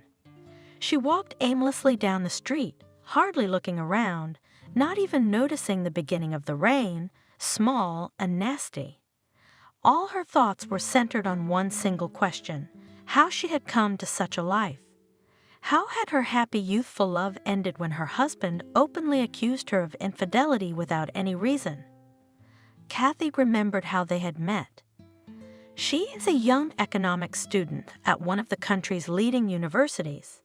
He was a promising young entrepreneur. Together they seemed to others, and to themselves, to be a perfect couple. Their relationship developed like in some romantic fairy tale. Courtship, gifts, restaurants, huge gorgeous bouquets of flowers. Both of them had a great future ahead of them, and hardly anyone could imagine the poverty and doom in which these people found themselves now. And this fall began, perhaps, at the very moment when Benjamin began to persistently persuade his future wife to leave the institute. "Why would you do that?" He said, "My income is enough for 2. You will stay at home, cook, clean, bring up children after all." At first, Kathy flatly refused to even hear about it. Raised in an orphanage, who had every chance to be at the bottom of life, she, by incredible diligence and by some miracle, managed to get into decent society. And now she clung to that opportunity with all her might.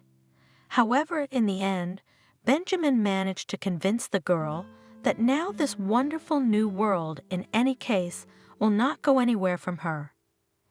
And at first, everything was really good. Kathy, as Benjamin had planned, was setting up a household in the common house while he was doing his business. They had enough money, even with a surplus. Nevertheless, somehow it didn't work out.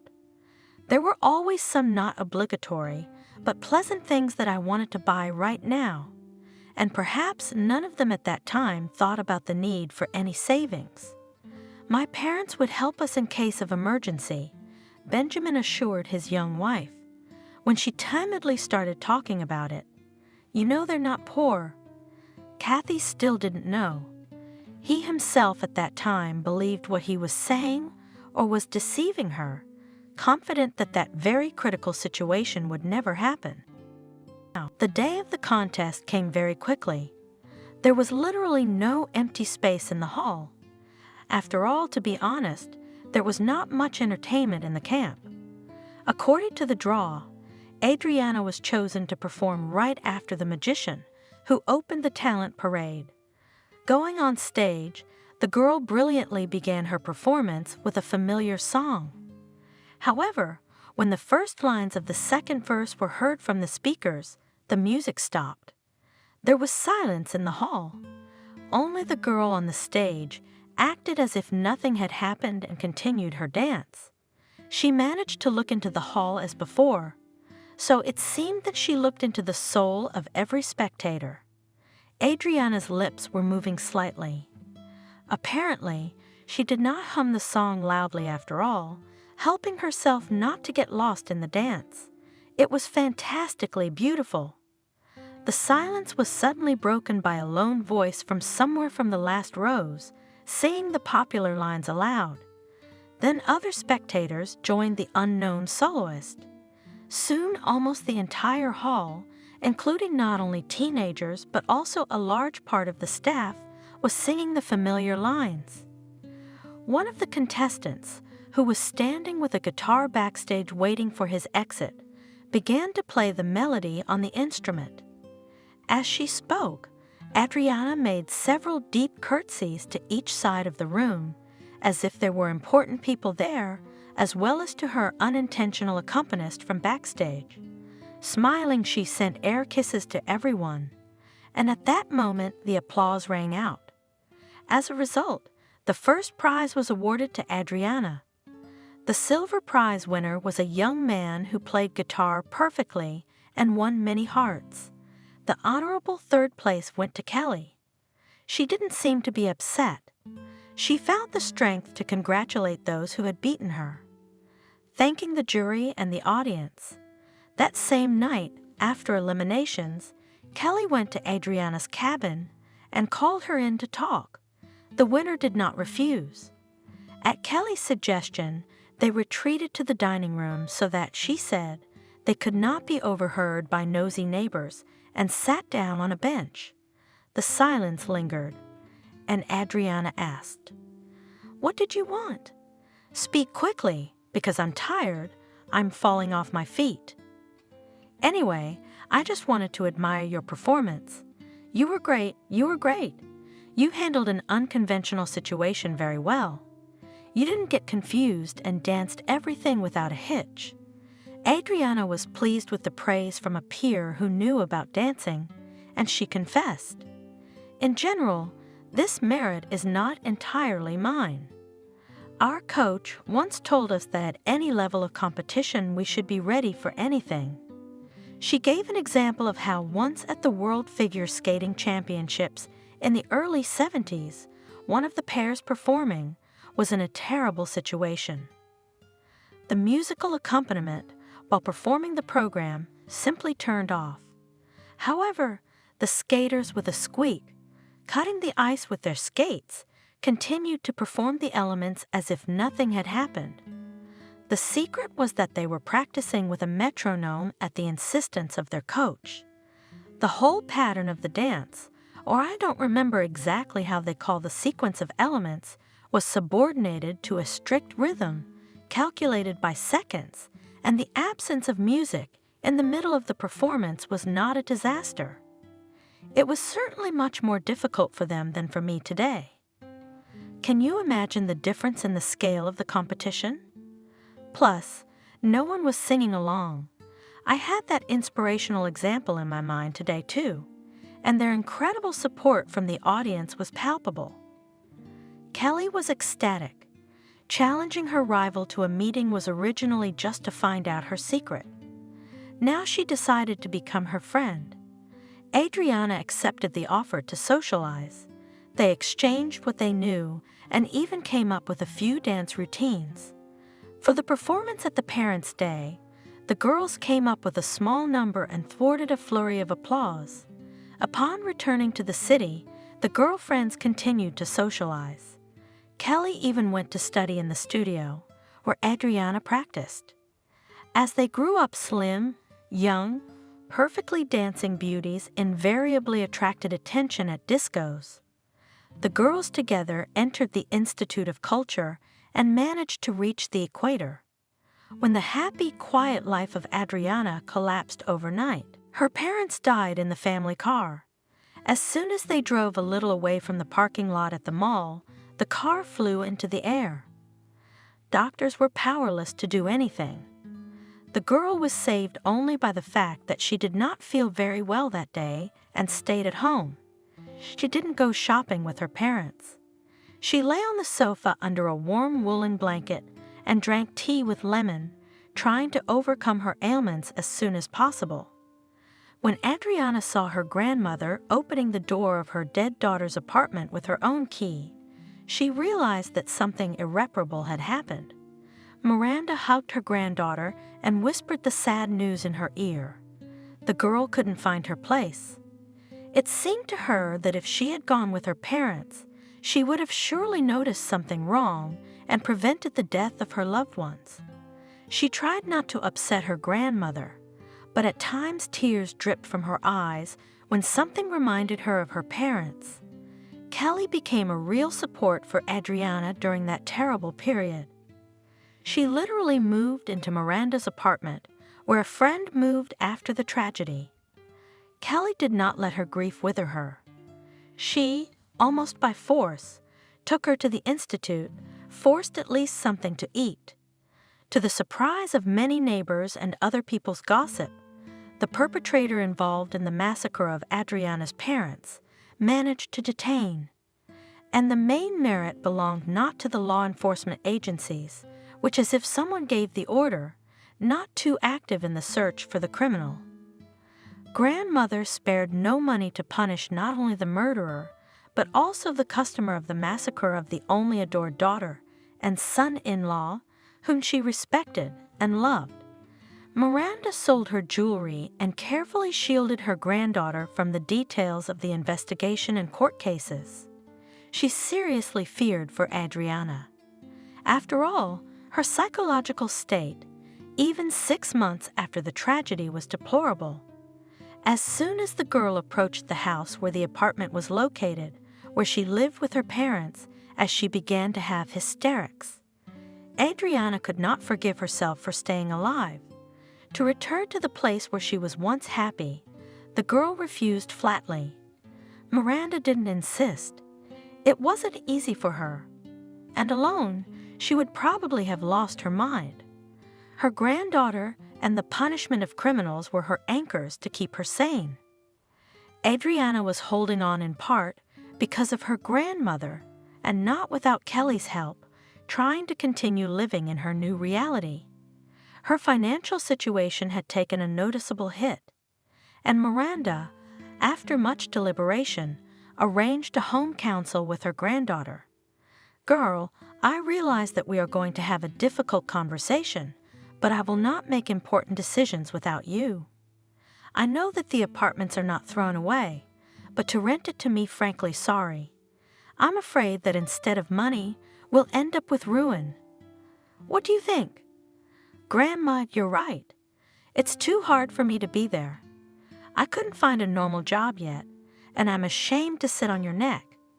The woman hugged her granddaughter tightly, glad that she did not cry during the short but emotionally heavy conversation, and began to help with the sale of her daughter's apartment. Throughout the tragic, difficult days as the woman motored around town trying to get justice and dealing with other issues, Kelly supported her friend. She even tried to drag Adriana out to all sorts of recreational activities. It was to no avail. However, Adriana knew that Kelly had met some guy at one of the discos where she couldn't get her out, and now, making sure that her friend was in a relatively normal state, she spent all her free time with him. Adriana had a slip of resentment that it was as if Kelly was hiding her suitor from her. But she realized it all after another serious conversation with her grandmother. Once Miranda, who had aged dramatically after the tragic events, seeing her granddaughter looking sad over her notes, sat down opposite her and looking into her eyes spoke. "My girl, I know that you had to grow up very suddenly, but that's the way fate has it. Anyway, that's not what I wanted to tell you now. It's inevitable that you and Kelly are seeing less of each other. It was bound to happen one day. You can't be around her everywhere, or it's abnormal. You shouldn't be offended that she doesn't introduce you to her boyfriend. It's just quite easily explained. The way the world works is that love is always prioritized over friendship." Adriana objected indignantly. "I'm not going to steal Kelly's boyfriend." Grandmother smiled. "I didn't think so. Kelly probably doesn't suspect you of evil intentions either. But instinctively she's trying to spend more time with her boyfriend and keep you out of his meetings so that his attention isn't dissipated. Men are a windy people. Not all of them, of course, but alas, a great many. So I don't want you to take offense or be too trusting. I didn't tell you, but you have a right to know. Your parents, as it turns out, were massacred by people they considered good friends. Just remember that you can only trust yourself completely, unconditionally, and fully. Be especially careful when you fall in love. Happiness loves silence. The less we brag, the better." Adriana nodded, listening to her grandmother. Everything was falling into place. The resentment against her friend was evaporating like raindrops from hot asphalt. Adriana really carefully memorized all the words of the only native person. The girl had always admired her grandmother, and now she was a little ashamed that she had left her favorite relative unattended. Of course now, having almost reached the desired stop, it was silly to go back. All that remained was to perfectly fulfill her friend's request and get home faster. Scraps of triumphant, sad, and instructive memories managed to rush through Adriana's mind as they drove to the casting. Even before arriving at the venue, the girl's thoughts were interrupted by Kelly's enthusiastic monologue, anticipating success. "Very soon we will get our diploma, and then hello, a new life. Paris will have better prospects than our backwoods town." Adriana thought she was used to her best friend's ambition and spontaneous actions. But Kelly still managed to surprise her, and she objected, standing up for the good name of her hometown. "Kelly, you've got a nerve, calling our town of over 1 million people a backwoods town. That doesn't seem right. Besides, how's your boyfriend gonna feel about it? Something happened that had never happened in our many years of friendship." Kelly was embarrassed to hear such a question and to avoid answering it. She abruptly turned the conversation to the details of the upcoming performance. As they approached the contest venue, Adriana's misgivings became more and more prevalent. Judging by the fact that the line to the old building of the once former movie theater was thinly snaking almost halfway down the long stop, two things were becoming apparent. First, the competition looks like it's going to be stiff. Second, the casting was not organized in the best way. However, after the girls had been standing for about an hour among the same, eager to become famous in the field of dance, the line suddenly began to move much faster.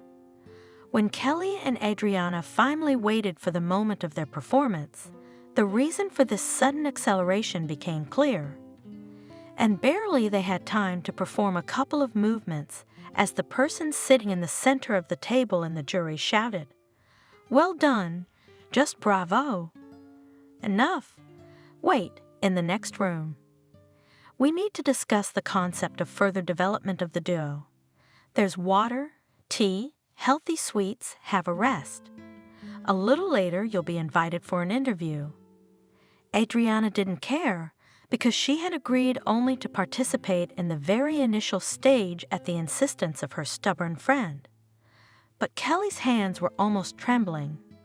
She was afraid to hear that the project did not need a dance duet. Adriana, sensing Kelly's excitement, whispered softly, "I think I've accomplished my mission. Now I can say that I refuse from further participation in the competition. Not to take the place of the girls who dream of getting into the project." Kelly's heart was relieved, and she entered the improvised waiting room with a great mood, provided by the support of her best friend. Before, when the building had been a movie theater, as it had been planned when it was built, it had been a cafe. So the atmosphere was nervous. A pretty middle-aged brown woman, who supervised the distribution of food and kept order, smiled sweetly at the contestants, poured tea and water. She offered candy and something similar to homemade marshmallows. Adriana refused the treat, but Kelly, having politely thanked Evelyn, as it was written on her badge, enjoyed the sweets and tea. Sipping her drink, she hissed to her friend, "What are you so shy about? This Evelyn is here for a reason, I think. She's probably watching and quietly observing which contestants have what kind of character, and whoever's going to be rude to her won't get any further than the qualifying round. Again, look how she looks at everyone carefully, especially if the girls are in a group. In dance groups, you know, like in astronauts, psychological compatibility is important. So she's noticing which group is more promising to form." Adriana marveled. "But you, Kelly, you're a consummate strategist." The girlfriend smiled. I am. I just can't imagine how much I want to get out of here and go to Paris. My parents are always nagging me.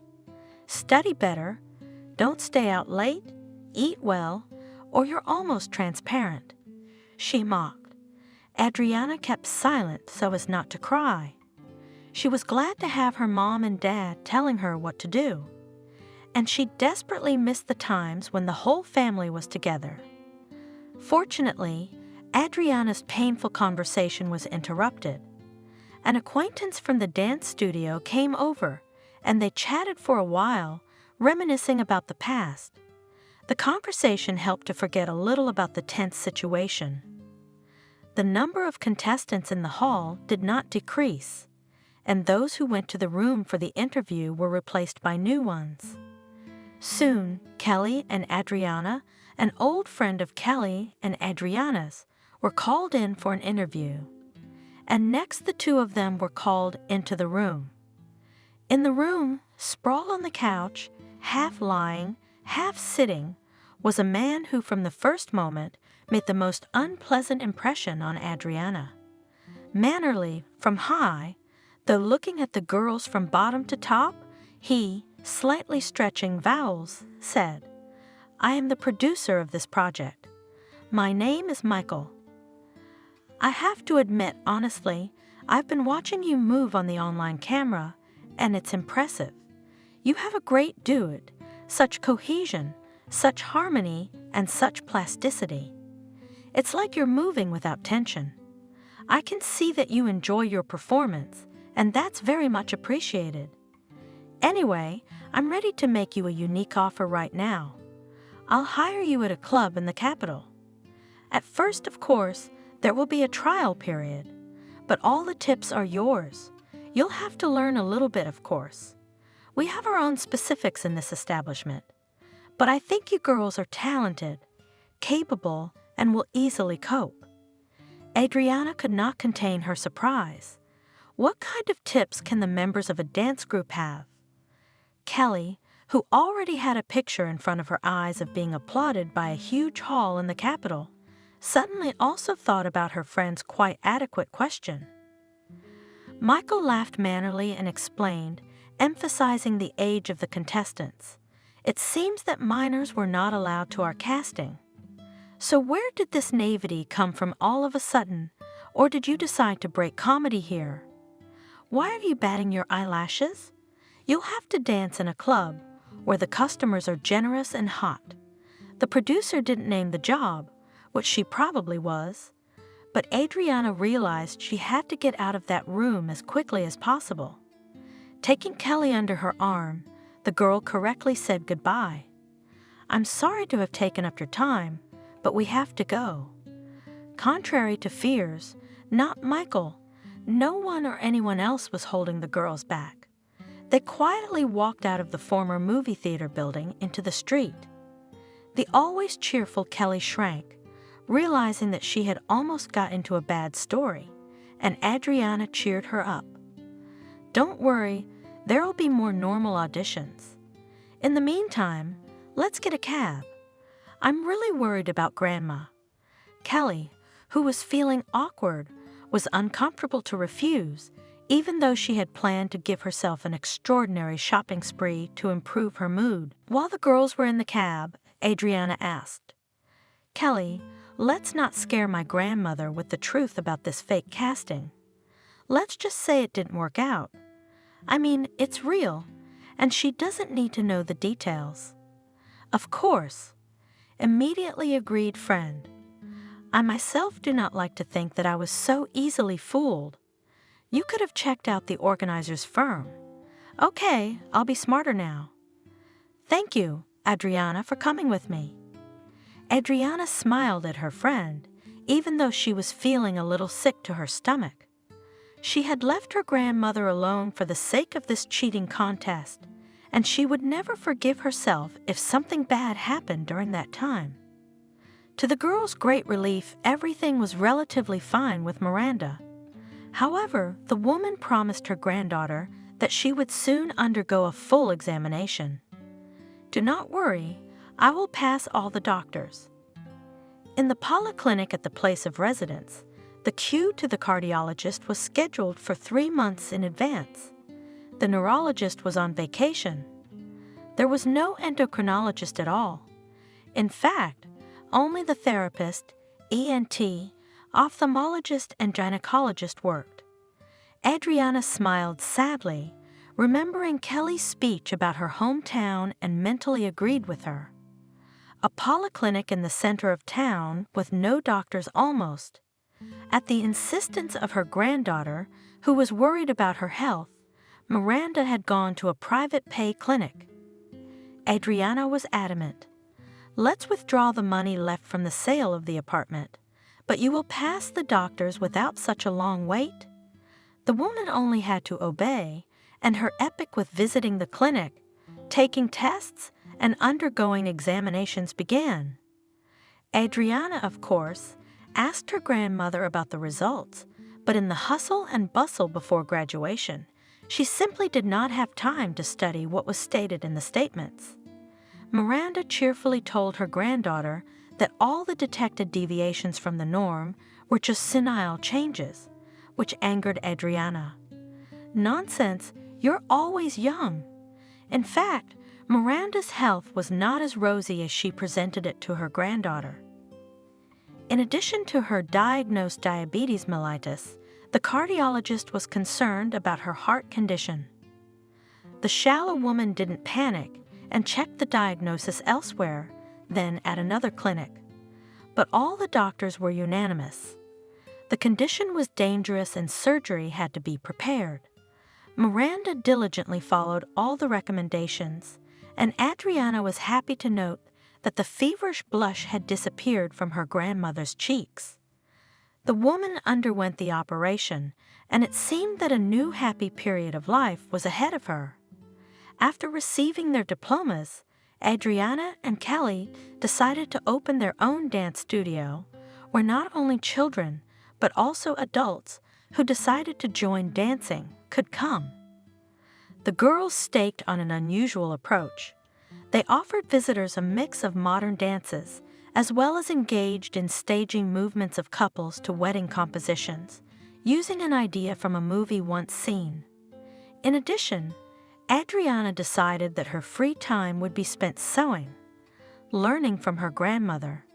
And because from the very beginning to promote the studio is not the fastest thing, and an extra penny saved or earned will not hurt. Surprisingly, needlework fascinated the girl, helping to distract from the troubles. Especially since Miranda was a patient and knowledgeable teacher and was happy to share with her granddaughter all the wisdom of which she knew a lot. After only a few months, justifying the most daring hopes of the owners, the studio became a success. Of course, the net profit was still out of the question. But still, the idea was a success.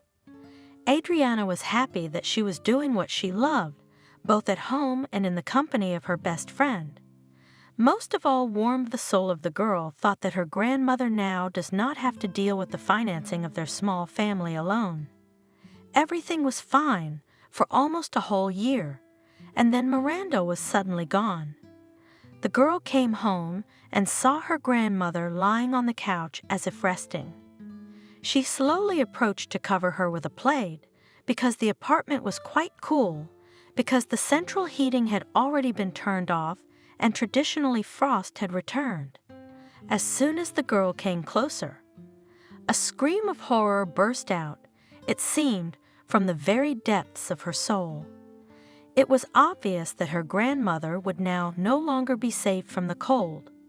The excitement she had experienced had proved fatal to Miranda. In the turmoil of saying goodbye to her only relative, Adriana found her outlet in the studio. Dissolving in the movements and carefully watching the dancer, the girl drove away her pain. Kelly, who seemed to have everything fine, tried not to shine with happy eyes, so as not to annoy her friend. She came to visit her less and less often. Adriana was not offended. Who would want to communicate with a sad person? She was disgusted with herself. For a long time going over a piece of cloth, which her grandmother had accumulated quite a lot. It was as if the girl was having a conversation with her favorite relative Adriana. It seemed that only in this way she would be able, if not to forget about the hardtack, then at least to reduce it. One evening, having lost track of time, the girl completely forgot about the rules of safety. When she heard the doorbell ring, for some reason she immediately decided that Kelly, whom she hadn't even seen today, had come to see her. Her friend had warned her that she couldn't make the class because of personal matters and had probably dropped by to tell her something. Eventually, Adriana opened the door without looking through the peephole and was surprised to see an unfamiliar young man with a box of cake in his hands on the doorstep. The girl muttered, "You must be mistaken," and began to close the door. However, the man did not allow her to do so and surprised her with an unexpected revelation. "Hello, Adriana, how mature you are. I see you don't recognize me. Well, I'm not proud. I'll introduce myself. My name is Benjamin. I'm your own grandfather." The girl grinned wickedly, remembering what her mother had told her. "Well, he's more like family. He left Grandma when your daughter went to school, and as far as I know from my mom, he only visited a couple times. So Benjamin, have a nice day and goodbye." The man put his foot on the threshold so that Adriana couldn't slam the door in his face as she intended, even if she wanted to.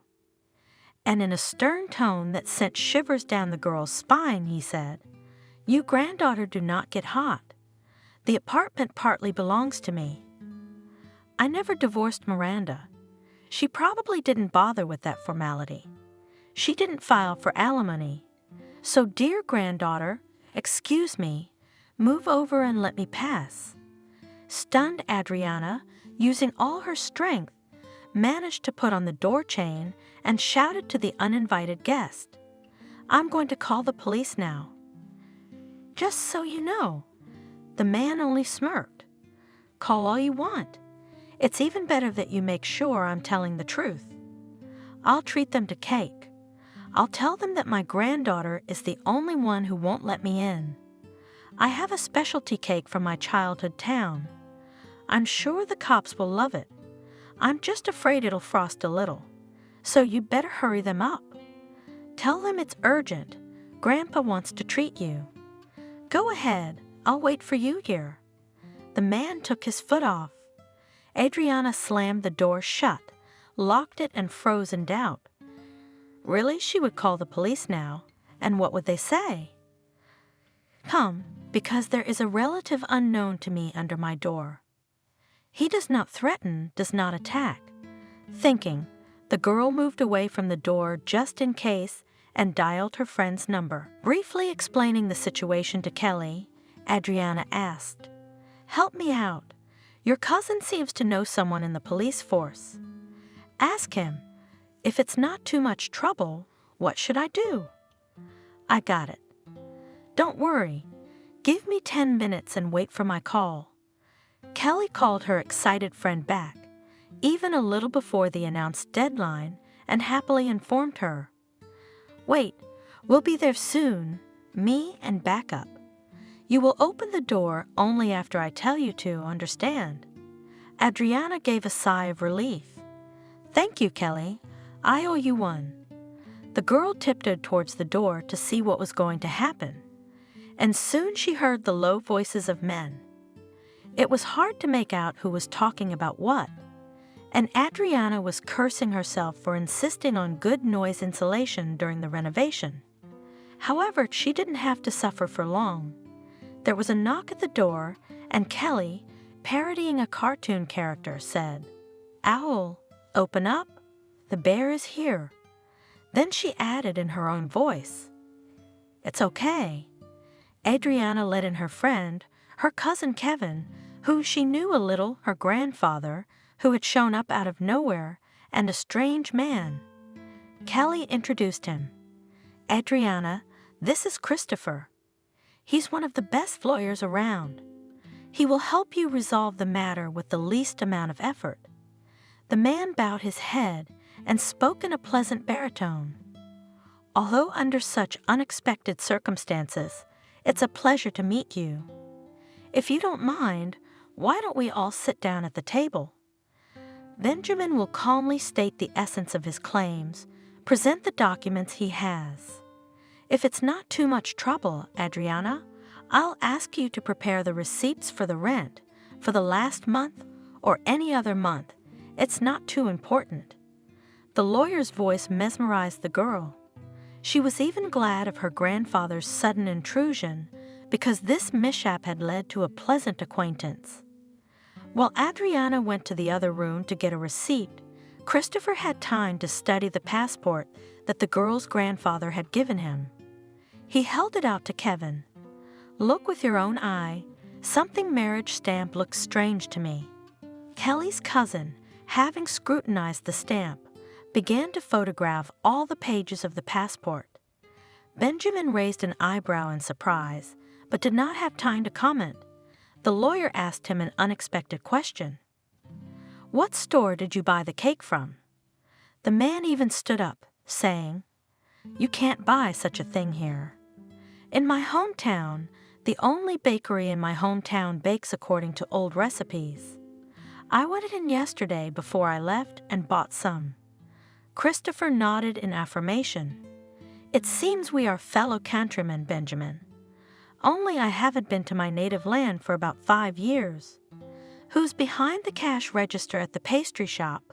Same Aunt Camille?" With her eyelashes glued shut and her constant joke in response to complaints about the disorder on the counters, Benjamin nodded. "She is." The lawyer rejoiced as if he had been told the most joyous news. "We must go and see how the deceased woman trades. Yes, jokes about jokes. Tell you what, Benjamin, or whatever your name is, Aunt Camille's been in the ground for 15 years. I doubt you're related to Adriana. Even if you were, according to the receipts she's kindly provided for the last 6 months, you're not even registered here. You have no right to this property, and if you think to sue, only wasting time and money. So my advice to you is to get out of here and don't let Adriana see you again. Otherwise, don't even doubt, I will find an article that will bring you to administrative or even criminal responsibility." The elderly man, upset, grabbed his document with surprising impudence and went to the exit. Adriana shouted after him, "Take the cake back. I don't want anything from you." Benjamin did not resist or refuse and left the apartment, which he had not managed to become a full-fledged tenant. Adriana was overjoyed and agreed to let her rescuers go only after an impromptu feast. She sincerely thanked her friend, her cousin and the lawyer who had so masterfully saved her the trouble, and asked a direct question. "Christopher, please name your fee." The man laughed. "Better just by name. I'm maybe 7 years older, and when people address me by you, I feel like an old man. And I think I've already paid for everything with my home-cooked food and this funny business." Kelly picked up the lawyer's laughter, laughing at the hapless imposter. "Nice work, Christopher. You got him." "Kevin, what did you take passport photos of this scammer for?" A cousin confessed. "Honestly, it was just to be on the level. I thought I'd scare him with it, and I think it worked." When the guests left, Adriana did not think that the strange incident would have a pleasant continuation. However, the next day Christopher came to her in the morning, brought coffee and a cake from a rather status coffee shop, explaining, "This is as a sign of apology for the fact that yesterday the cake could not be tasted." The girl thanked the lawyer and, feeling a little awkward, offered to have breakfast together. During the conversation at the table, Adriana had the feeling that she had known Christopher all her life and that he understood her from half a word. They even had the same musical tastes, which was not the case even with Kelly, who couldn't stand rock or classical music. Adriana was not even surprised that communication with Christopher had become a necessity for her. A real addiction. Once during another date, the man reluctantly, as if embarrassed, shared with the girl a difficult story of his life. He said that he was married, and after the divorce moved from his hometown to the metropolis where he once studied. "That's how I lived until I met you," worked, rented an apartment near the office, and never thought that I would ever fall in love so much. Adriana's heart melted from the tenderness of Christopher, with whom she felt like behind a stone wall. The girl once offered her favorite man to move in with her, and he agreed, and in confirmation of the seriousness of his intentions, gave a thin ring as an engagement ring and proposed to get married closer to summer. Can you imagine what a beautiful ceremony could be organized? No, winter has its charms too, but it's impossible to organize an extravagant photo shoot in nature. And I want you to remember our wedding day forever. With Kelly, Adriana now saw her almost exclusively at work. One day, entering the tiny office, which they proudly called the coach's room, she found her best friend in tears. "What happened? Did you get hurt? Should I call a cab to the hospital?" Kelly shook her head. "I'm just sad. No one wants me." Adriana marveled. "Come on, I need you." "Don't worry, you have practice in an hour. Everyone will be waiting for you there. Don't be sad." Kelly cried, "You don't even have time to hang out with me now. I have no one to go dancing with, no one to hang out with. I'm so lonely."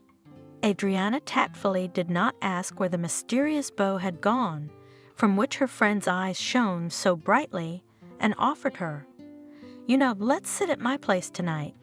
Christopher said he's gonna be working late. He has to go somewhere. You and me, we'll relax. We'll set up a beauty parlor at home, some masks, peels." The girls were in the middle of a merry conversation when Christopher returned to the apartment. He said hello to Kelly, kissed Adriana, and after thinking about it, invited the girls to an Italian cafe. Since that evening, the man also began to take an active part in making sure that the friend of his beloved did not feel neglected and lonely. On weekends, the groom took the bride and her friend to a country park hotel for a picnic with kebabs, or he rented a cottage at a camp where they could go skiing and snowboarding. Adriana was genuinely glad that her friend had stopped shedding tears. In addition, in business things also went afill. The girls even opened a branch of the studio without hesitation, entrusting all the paperwork to Christopher. Adriana, dreaming that soon her favorite will take her to apply. In advance, she found out the schedule of the wedding building, all the formalities, details, and waited for the fateful day to come.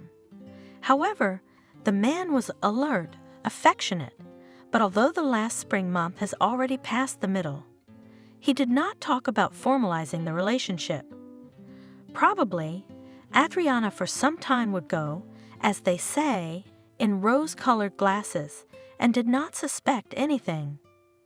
But one day, during a joint dinner, she had to leave the company of her fiancé and best friend to talk on the phone with the mother of one of the girls engaged in the studio.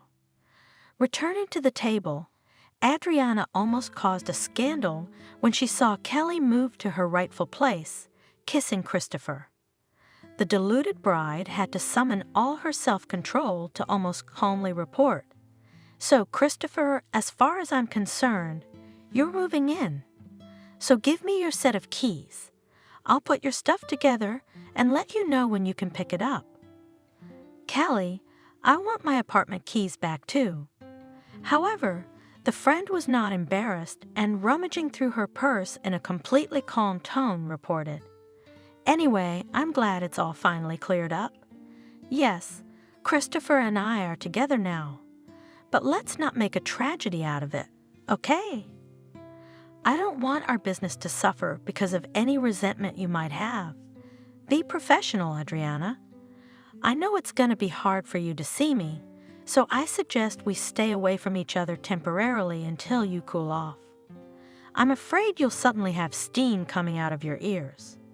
Kelly smiled victoriously, pulling a bunch of keys out of her bag and taking the keys to the apartment off her carabiner.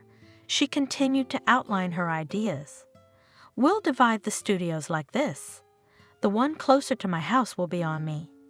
You can safely conduct training in the branch. You'll pay the minimum rent, and you can keep half of the profits you make. The rest will be saved up in accounts for future development. I think that's reasonable and fair." Adriana was surprised. "Wait, Kelly, are you kidding me? Why should I have to pay rent and profit? I'm just as much an owner as you are." Christopher tried to calm the girl, who had just not only abandoned, but thanks to her gullibility, deprived of a very significant part of the income. "Don't scandalize. People are already looking at us. Kitten, you gotta understand, it happens. Don't blame yourself.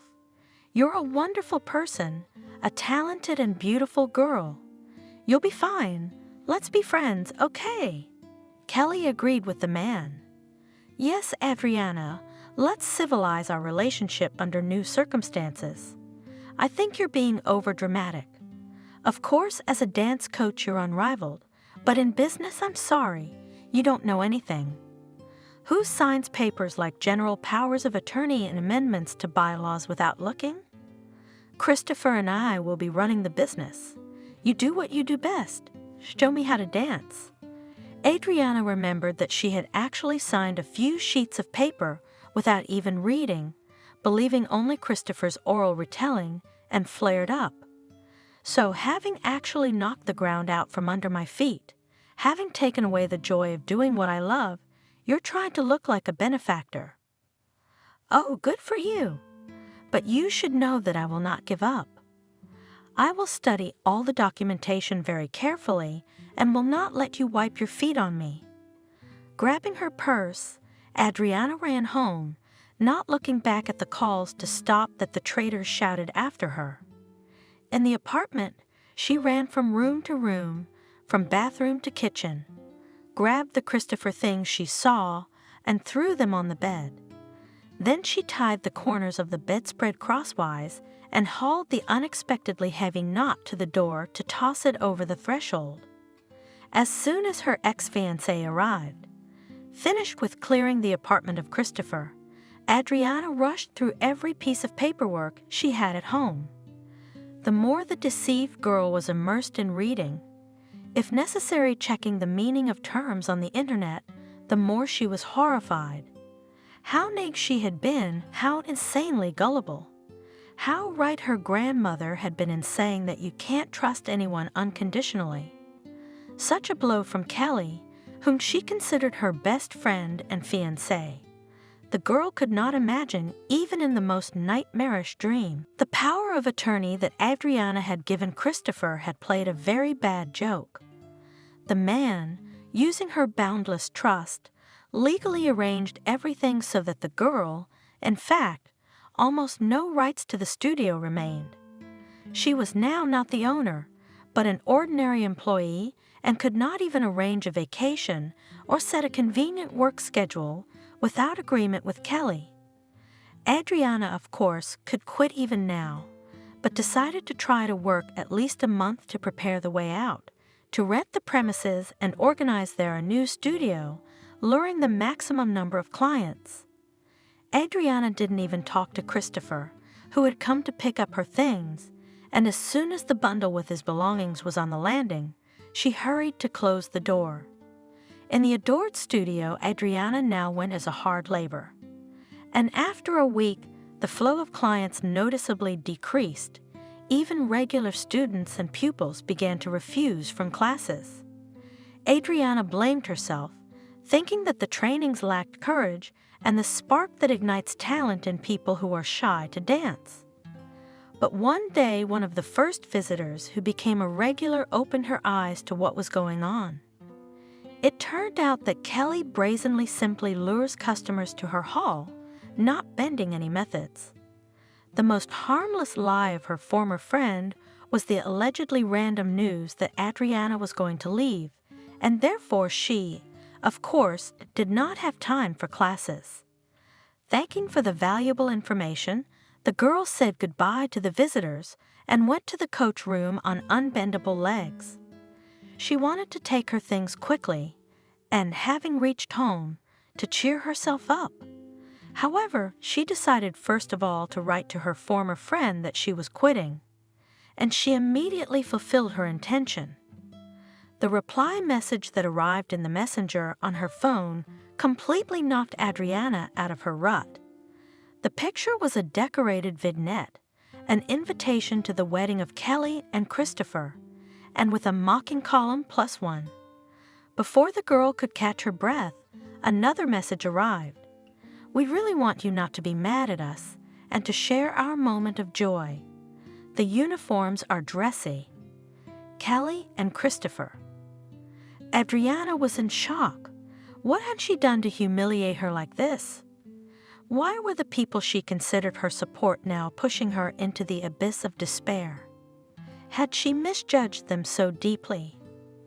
The girl did not know what to do, but clearly understood that in such a state alone in any case cannot stay. It is necessary to be somewhere in the middle of people, so that the sinful thought of the most terrible way of solving problems does not get into her head. The girl went to the nearest park. There are a lot of people there, and at the same time no one invades personal space. If Adriana's state of mind could influence nature, the leaden gray sky would be pierced by lightning. People who were going to hide from the weather would have been slapped in the face by prickly rain. Wind gusts would have torn off the roofs of street cabs. Except that everything was almost exactly the opposite. The mood of one poor humiliated girl changed nothing. The sun was shining brightly in the sky, the young greenery on the trees gave a pleasant open-work shade, and the park looked excellent. The unknown florist obviously tried to create a magnificent landscape, and he had done everything with a soul.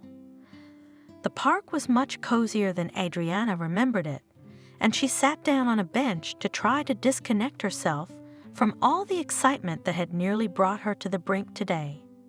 She felt like she was performing on stage, and once again the music disappeared. Only this time the girl had no idea what kind of dance she was doing, and in general, what kind of melody was playing. The only thing left to do was to freeze in confusion and desperately try to figure out what to do next. Right in front of the place where the girl had settled down, there was a late variety of proud tulips, which looked, if not the winners in life, then definitely the masters of the flower beds. I wish I had their self-confidence, Adriana thought. Her thoughts were suddenly interrupted by a man's voice. "Hey, why are you crying?" Adriana, who didn't notice she was crying, wasn't going to talk to anyone and didn't answer the curious stranger. He left, but soon returned and sat down next to the sad Adriana. The stranger had an ice cream cone and a fluffy cloud of cotton candy in each hand. The man began to patiently explain to stop the girl, who was about to jump up and run away from him. "Don't be scared, Adriana, but it just so happens that I know you, even though we don't know each other. I work for a private investigator who was commissioned by your grandmother to work on solving your parents' elimination. Since we seriously feared that the villains would use any means to obstruct justice. So I was assigned by my boss to keep a discreet eye on you. So you could say that you have been my ward for several months." The girl took a closer look at the man. He might have glimpsed her once, but she couldn't be sure of that. The stranger, smiling, introduced himself. John, an employee of the secret private agency. After introductions, the man handed Adriana both a cone and cotton candy, explaining, "They said in the movies that ice cream seemed to make you feel more cheerful, but I thought it was unlikely you had a sore throat, so I got you some cotton candy. I, for one, love cotton candy." Adriana was in a foul mood, and she answered John not very kindly. "You can enjoy it. I try not to eat any of those types of sweets." The man smiled. "Well, no, so no. Really, I can't eat that much myself. Wait now, I'll treat those boys who are counting change at the kiosk, and I'll be back." I don't know why, but Adriana obeyed and waited for John. The assistant detective asked, "You can consider it a professional interest, and if you're uncomfortable, you don't have to answer. But I'll ask you why you're crying on such a beautiful day, in this beautiful park." Adriana grinned and decided to share her distress. It might have been a lovely day if it hadn't been for one thing. "Today, 2 traitors have taken to inviting me to a wedding. My ex-fiancé is going. What was it called? To solemnize my marriage to my ex-best friend, and it's a mock invitation for 2 people. They know I don't have anyone to go with. They're mocking me." It was as if the man knew exactly the unmistakable path to her heart. He even used a perfume exactly the way she liked, with a top note, lemon, and a persistent trail of vetiver. Not an obvious choice for a serious, successful lawyer, as Christopher seemed to be. In addition, several times Adriana noticed that he contemptuously wrinkled his nose when she danced to the tune of his favorite band, although he claimed to adore their work. When asked why the man's grimaces flickered on his face, Adriana, as it seemed to Adriana at the time, answered about a sudden colic or a headache. Closely examining her memories of the recent past, the jilted bride discovered more and more oddities. Coming home, Adriana was already convinced that Christopher, having previously learned as much information about her as possible, did everything to gain her trust and settle in her apartment as a fiancé. Admittedly, he had succeeded with ease, but what was his goal? Adriana kept no cash in the apartment. A sewing machine, fabrics, leftovers from the family jewelry collection. That's all the valuables the girl had. Driven by an unaccountable fear, Adriana checked the stash. A pair of antique earrings and a ring were in place. The girl calmed down a little, but the next morning, taking the jewelry, went to the bank to put them in a safe deposit box. After all, she had no guarantee that Christopher had not acquired a duplicate key. Besides, Kelly could have done it too. After visiting the bank, the girl planned to call a locksmith to change the lock, just in case. So, after signing the safe deposit box agreement and placing the jewelry in it, she decided to withdraw the accumulated interest from the account in order to have cash on hand. However, an employee of the financial institution shocked Adriana with the news. "I'm sorry, but according to your power of attorney, all the funds were withdrawn from the account yesterday." Trying not to shout, Adriana clarified, "Can you tell me who I gave the power of attorney to? Can you look at it?" The employee did not refuse the strange client and gave a name that Adriana did not expect to hear. The money from the account was taken not by Christopher, as the girl supposed, but by her former best friend.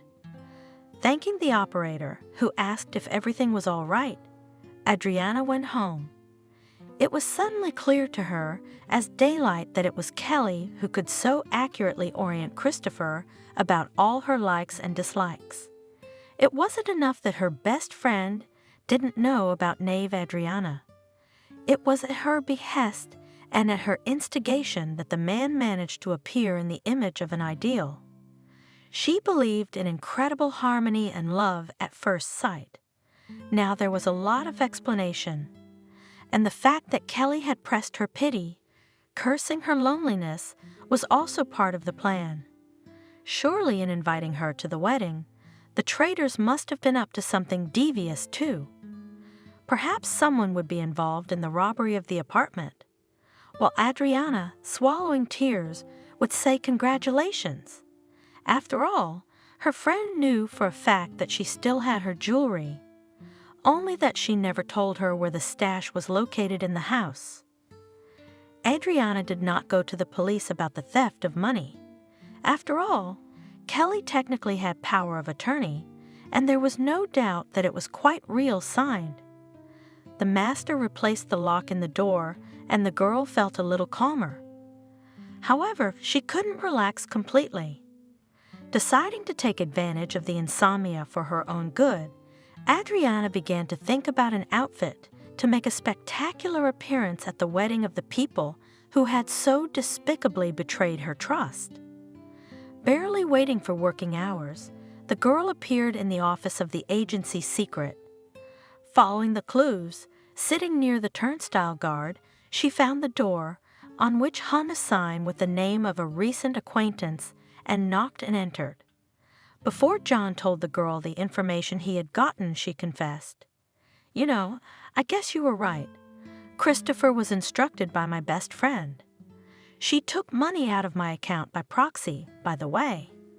But it was my fault. I signed every piece of paper my fiancé gave me, my own fault." John confirmed it. "Yeah, I was able to talk to Kelly's cousin Kevin. He's probably the most innocent element in this scheme. In my opinion, he was used. He's a big guy, and his main task was to scare the guy who introduced himself as your grandfather." Catching the surprise on Adriana's face, John explained, "It was a well-thought-out production. Kelly, as I understand it, knew the basic information about your family. Christopher had found an actor to play Benjamin. You'd only seen your grandfather in old photographs when he was young, and there was no fear of exposure. The crooks wanted to get rich, and as I understand it, they almost succeeded. I think they didn't invite you to the wedding just to make fun of you, but with the same vested interest. You caught them unexpectedly, and he just didn't have time to bring the search of your apartment to its logical conclusion." Adriana nodded. "I've come to roughly the same conclusion. I just have a few questions bouncing around in my head. Why would my best friend, the one who'd been there for me in my most difficult moments, suddenly decide to betray me? Why would she treat me this way? It's not like we've never even had a serious fight.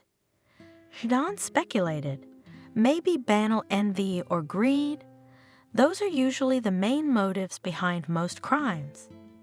Adriana's face even stretched a little in surprise. Originally, my family wasn't much richer than Kelly's, so it's definitely not greed. And as for envy, it wasn't her envy of me. It was my friend's envy from the moment my parents died that drove me crazy. Imagine Kelly being able to play checkers with her dad, hug her mom, and have secret chats with her. I was overcome with envy. What can I say? I still get that feeling now. Maybe she's getting back at me for being jealous. I don't think so. Anyway, I don't know what to think. I'm in a lot of pain right now with everything that's going on.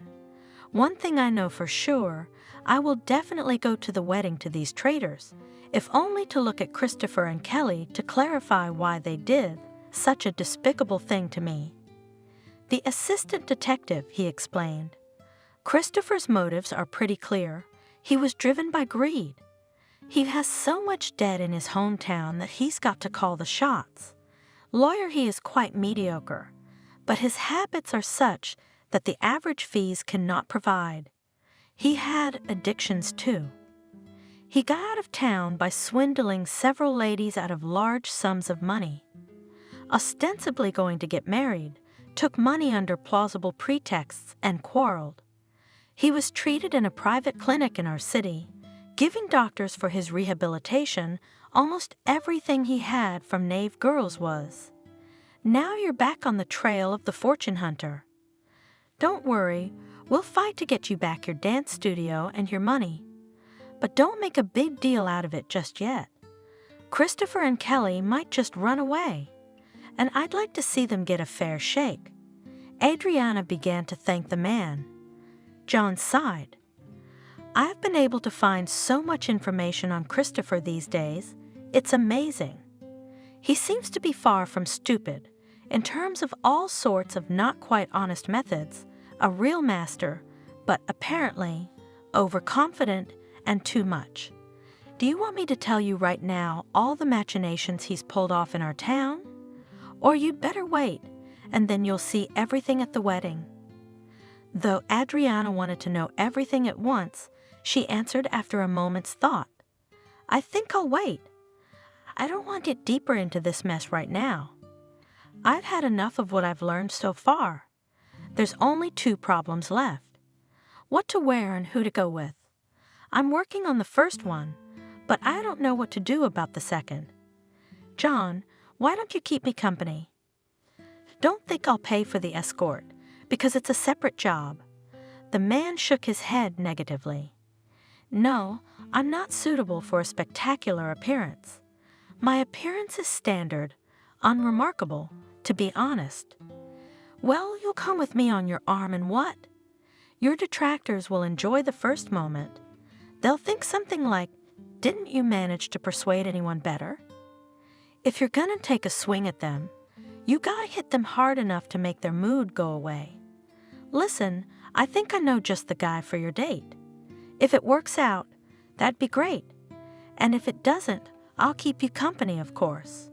It may not be the most stunning exit, but I'll give you some great information. Adriana agreed with John that they would meet half an hour before the time specified in the invitation to the wedding and agreed on the place.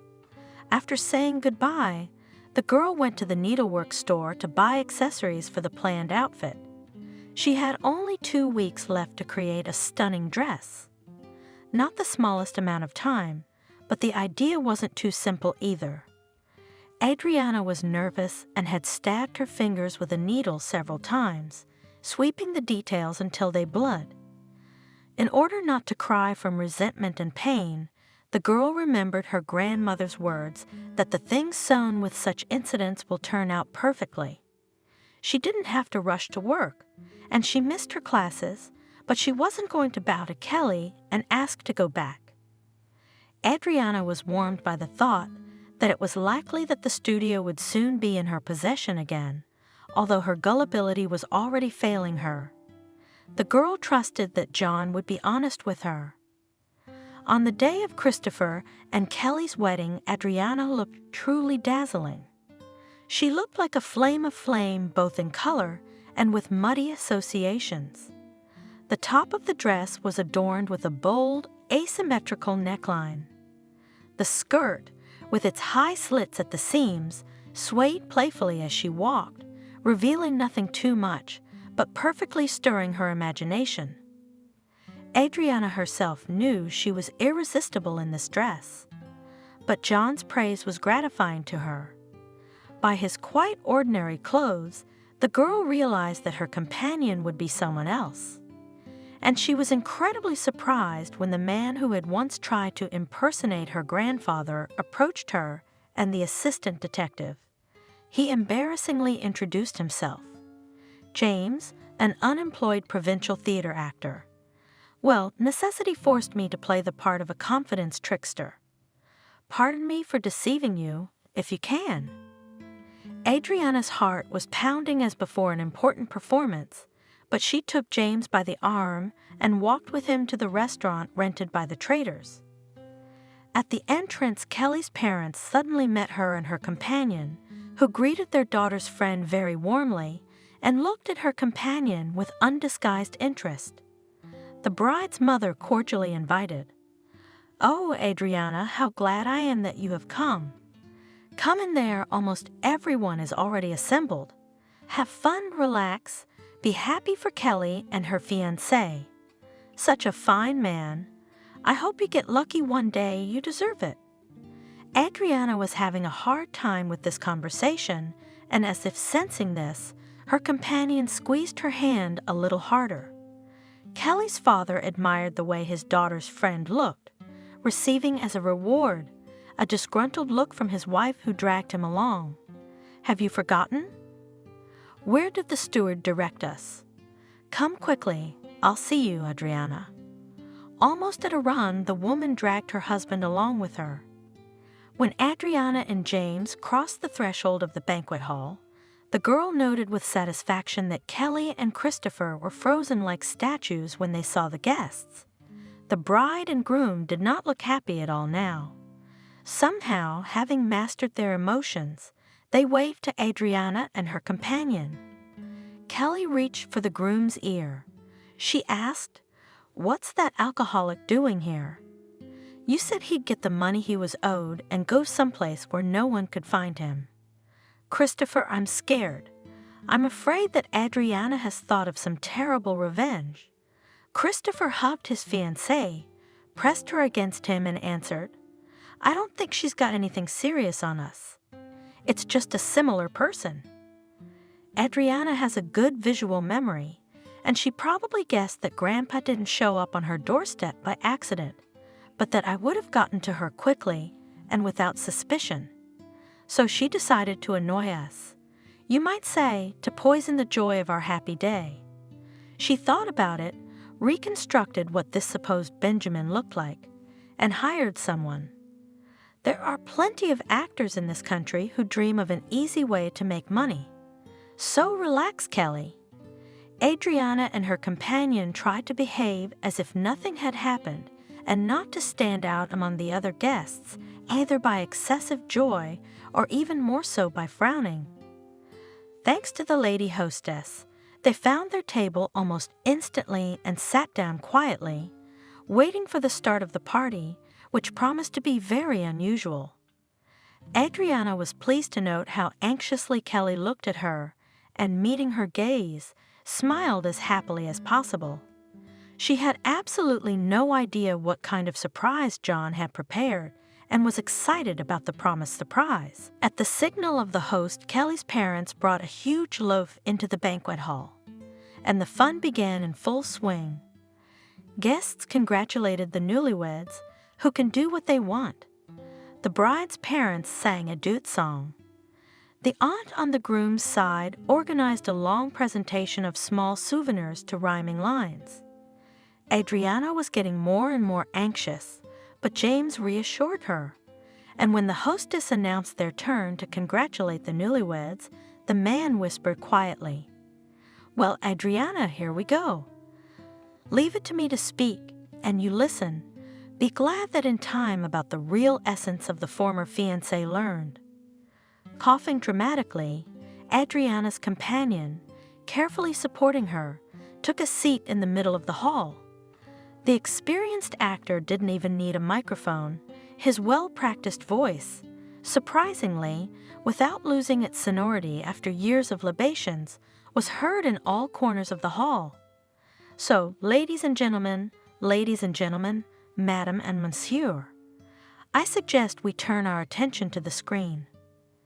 The hostess turned off several rows of lamps, and the room became much darker. Suddenly, to the sound of Mendelssohn's March, racy images showing the groom with other women began to appear on the screen. And James accompanied the changing images with brief information about the names of the groom's lovers. When he came to his senses, Christopher tried to shout out the unexpected guest and convince everyone else that the image on the screen was a photomontage. But a seed of doubt had been sown. Kelly, it seems, was completely unaware of such an amorous nature of her fiancé. And after the photo of Christopher in the company of Adriana flashed shots with herself. And then the unusual movie continued with the participation of other ladies. Kelly slapped her fiancé and started yelling at him, not embarrassed by those present. "Ashhole, you told me we'd cheat on my Adriana and live happily ever after. You got me to help you take the dance studio away from her. And you're telling me you were only seeing me for profit. Why didn't I think to follow you? You decided to get married. Then what were your plans? To run away with the money you gave me and take over my business? I hate you." Finally, the demonstration of the unfaithful Christopher on the screen came to an end. The lights came on and John entered the hall accompanied by police officers, explaining, "Unfortunately, the festivities will have to come to an end. The main culprits of the celebration are suspected of fraud." Kelly's parents rushed to the law enforcement officers to explain that there had been a mistake, but the police were adamant. Christopher and Kelly were handcuffed and led to the exit. As the ex-girlfriend approached Adriana, the girl asked the question that had been on her mind. "Why did you do this to me? I always thought you were someone I could trust." Kelly groaned and said, "You always got everything without a problem. First places, inheritance, even the students are drawn to you, not me." Adriana was shocked. She tried to figure out if Kelly was being sincere. Had she almost ruined her life really because of jealousy, as John had suggested? Kelly spat angrily and confessed, "You've always been the best, ever since sports camp, and I've been a pale semblance of you. You know what I'm gonna tell you? I hate you. Ever since I saw you dancing. If you must know, I'm the one who tried to ruin your performance. I'm the reason the music stopped playing during your dance, but it all turned out to your advantage." Kelly paid no attention to anyone around her and looking into Adriana's eyes informed, "The only times I've ever been really happy. Do you know which ones?" Adriana remained silent, afraid to even speculate, and Kelly grinned crookedly and continued, "I was ready to jump for joy when you were suffering. Oh, it wasn't easy to hide my joy, to act sympathetic." Kelly tried to throw herself at Adriana, but it was not easy to do it in handcuffs. The police officers led the detainee away. Adriana remained standing in the middle of the hall. She had yet to face her ex-fiancé, but he passed by with a glance at her neckline.